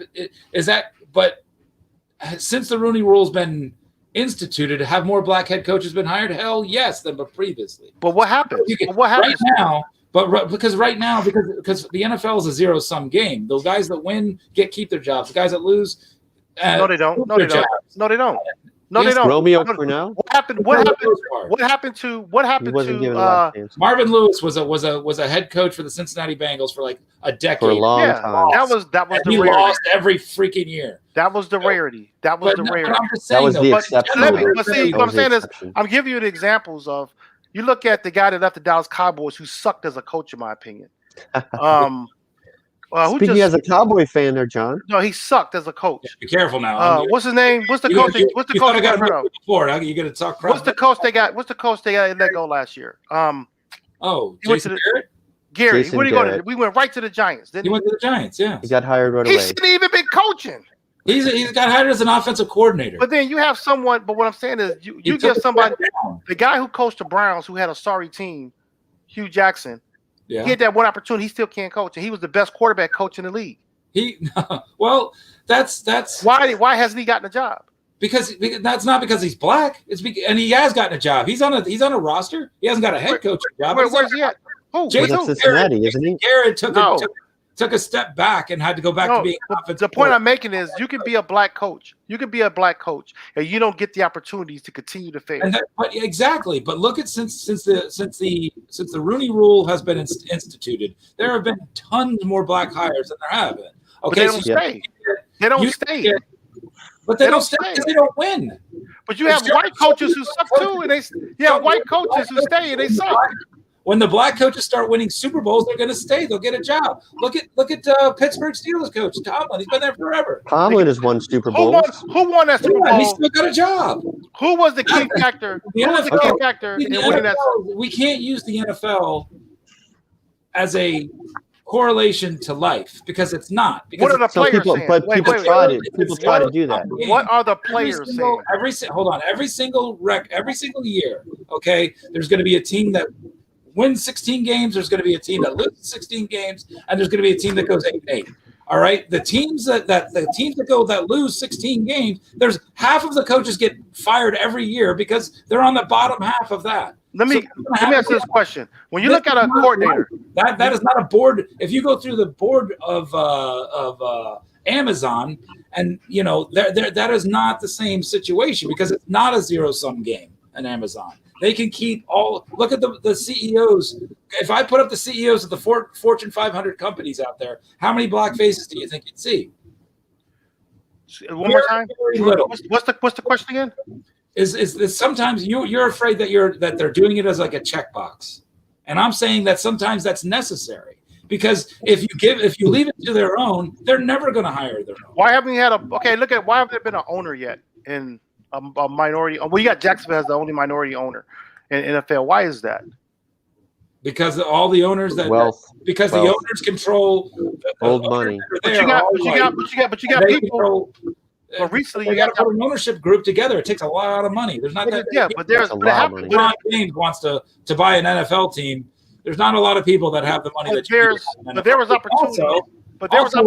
NFL teams don't go for sale very often. But I'm saying that the opportunity. There's a lot of old money in the NFL. How old these owners are, Jerry? What I'm saying is that we've had that. The opportunities have been there for minority owners. Have you seen a picture of the NFL owners? I'll tell you why. Probably the average age. They don't want all the drama that comes along with owning that team. What is the drama with it? That's it's not always drama though. Sometimes it's a very losing proposition. Is it a good football, Is it actually a good investment to own a sports team? Yes, it is. It is. If you're a football owner, Cowboys, yes, but I don't know if you are a football owner, you get the Jacksonville Jaguars. Are they earning money? NFL teams make money in general. The NFL teams make money. I'd have to look that up. I don't know. They're never losing money. The NFL there's not a lot that come up for sale, and the people that decide who becomes an NFL owners are the NFL owners. Exactly. That's the point I'm making. That's the point I'm making. Yes, but that's the prime reason. Because that's okay. Because the NFL is not.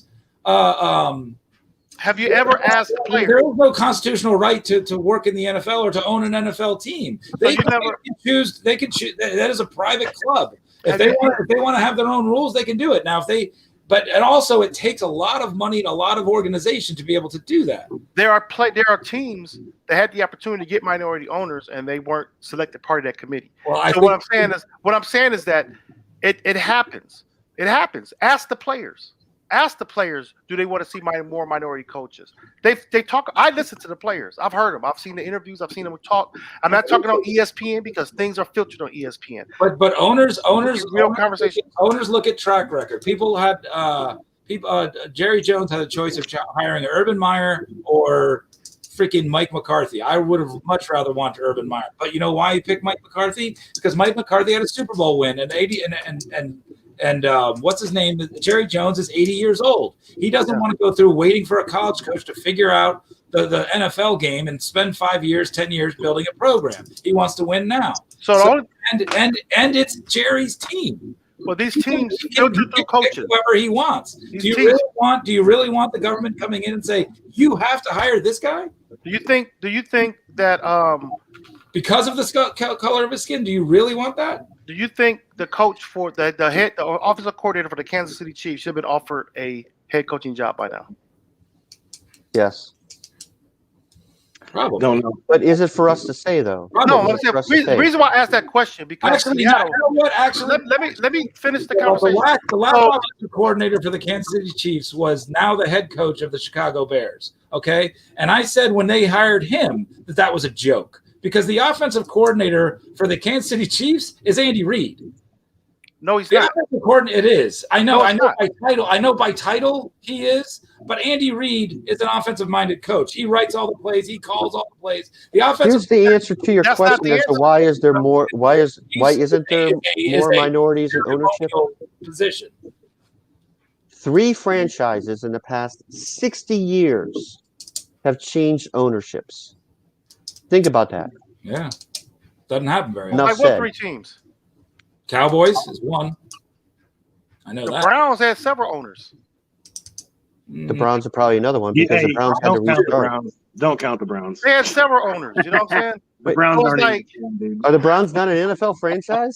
The Browns too. They are now. Jacksonville changed They are now. owners. Kansas, That's Carolina, probably it. That's probably it.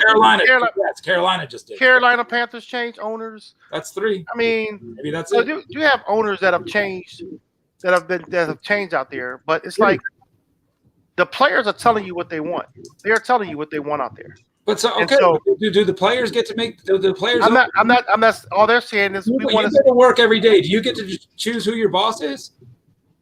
We can get bosses put That out makes a very good quickly point. on a No, job. but I'm just trying to say it is not you're an employee. It's not. different, It's though. not. No, it's not. You It's don't not. get to show up and say, you know what? I want a new boss. Owner, change my boss. I want a new boss. What I'm saying is that listen to what the players are telling you what they want, and I go back to like when That doesn't matter. when Win, with loss, the whole Kaepernick thing, for instance, when Oh, no, this is it's not more so about it's not about Cap in per se. What I'm saying is that the NFL had a stance on a lot of things that was going on in the NFL. They took a hard stance on it, but soon as those minority quarterbacks spoke up last summer, the NFL changed its tune. Why did they change? I don't know what you're talking about.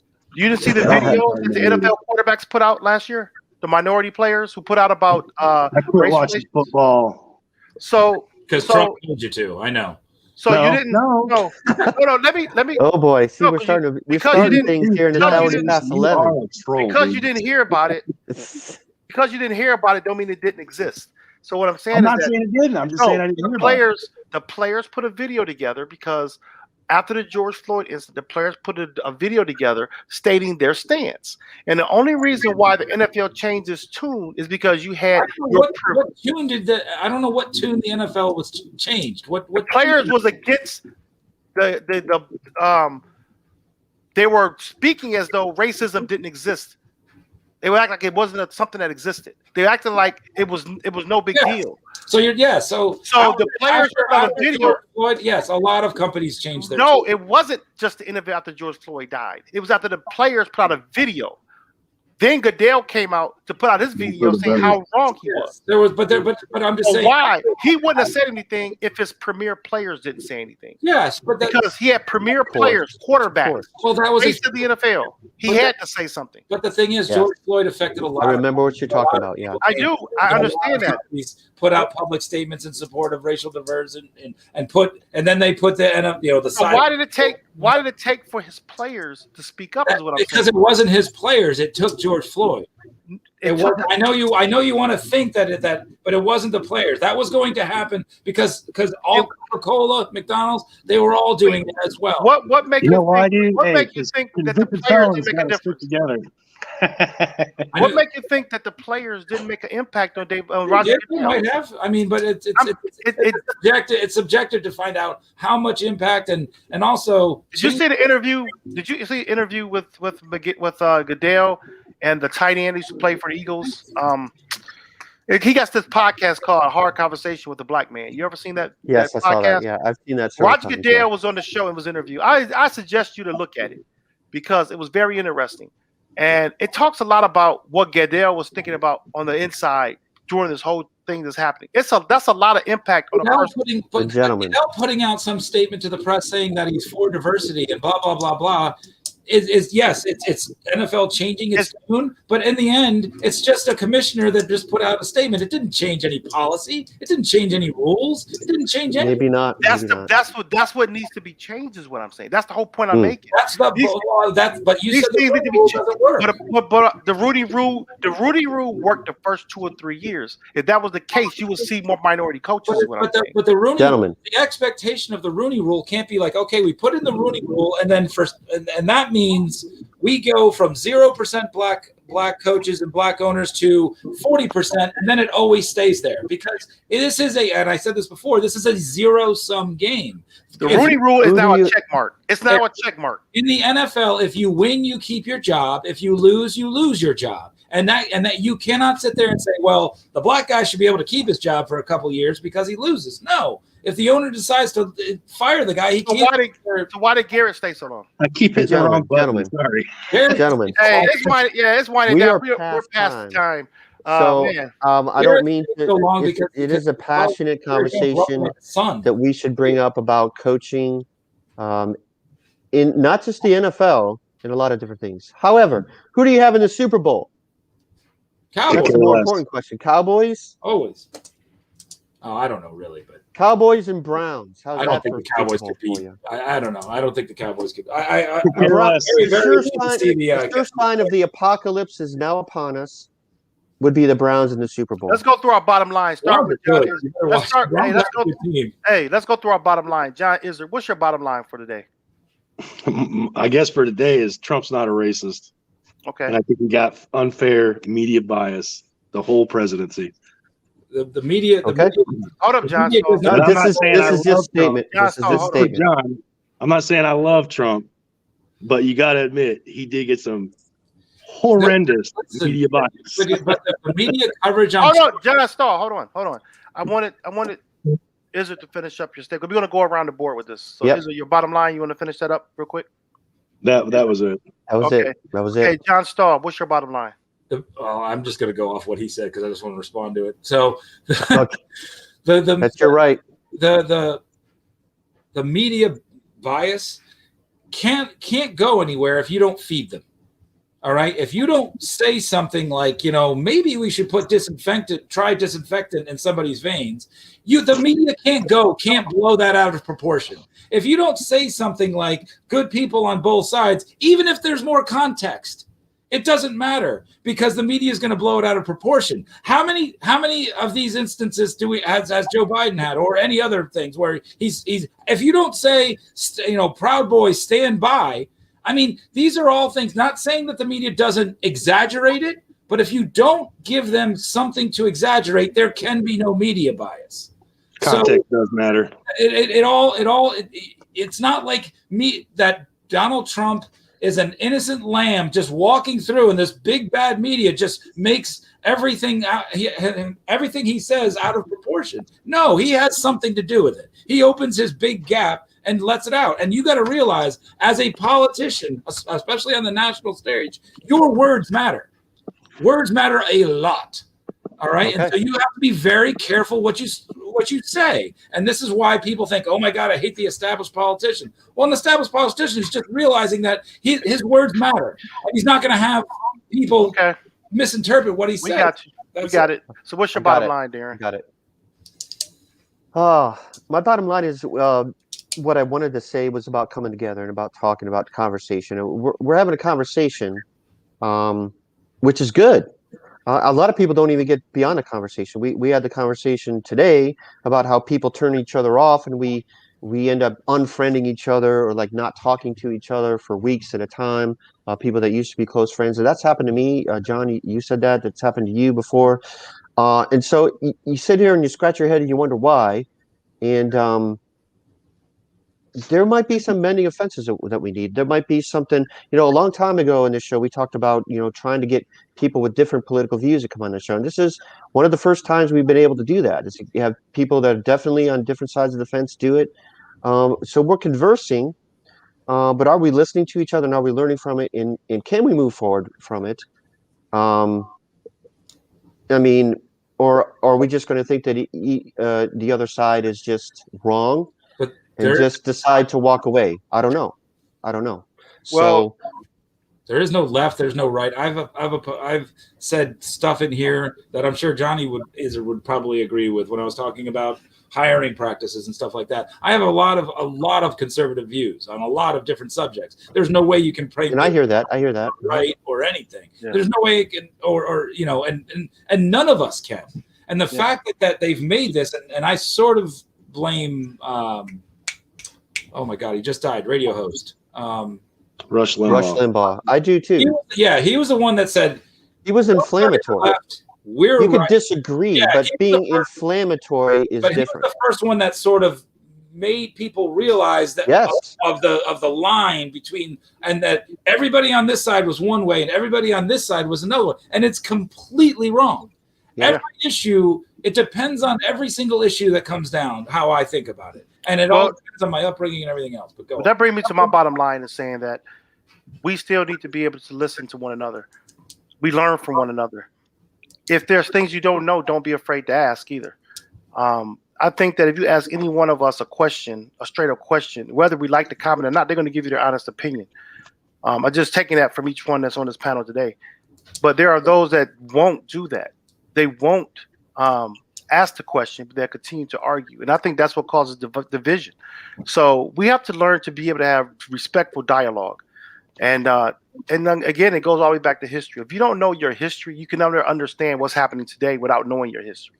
And that's something that starts at your dinner table sometime. It doesn't always have to come through your school books. It comes from experiences, people you talk to. And I think each one of us has an experience that will give us some enlightenment of what that person is really like, their upbringing, their background. All that reflects on how you deal with people today.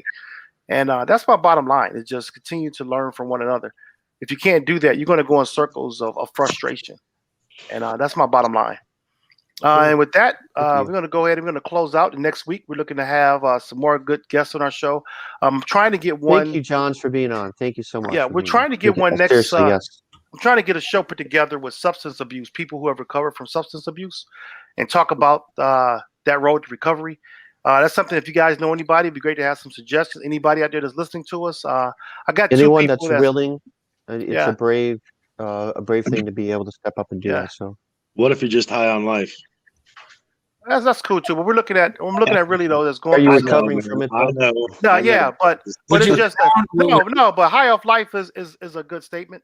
Would you frown if I was involved in this while drinking a Bud Light? Excuse me. Yes. I'm just. That might trigger some people. No, but that's just to let you all know what I'm working on. I'm not sure. I want to bring it up soon. I'm just being an idiot. Sorry. Yeah, no, it's no big deal. But I really appreciate John Izzard and for John Stahl to come onto the show. I really appreciate your time here and your transparency and your honesty. And I'm looking forward to. I'm doing another one, Lamar. I will have a camera. Okay. No, that's cool. No, we get plenty of people who are just on cell phones. No, I respect 20 minutes to get that link that I wanted on the phone. No, but I respect you because you came onto the show when we had some good conversation going, some debates going on, and a lot of times people don't have the courage to stand up and speak what's on their mind. And they're keyboard warriors. So I want to just thank you all. And John Starr, we know you're just hyper all the time. So I think he's on like energy drink like 24/7. I do. But anyway, y'all, thank you again. And Darren, I guess we'll catch up again next week. And all right, the bottom line. Look for some more shows. And thank you once again for the support. So go ahead and close it. Take care of yourselves. Take care. Go ahead and close us out. Go ahead and close.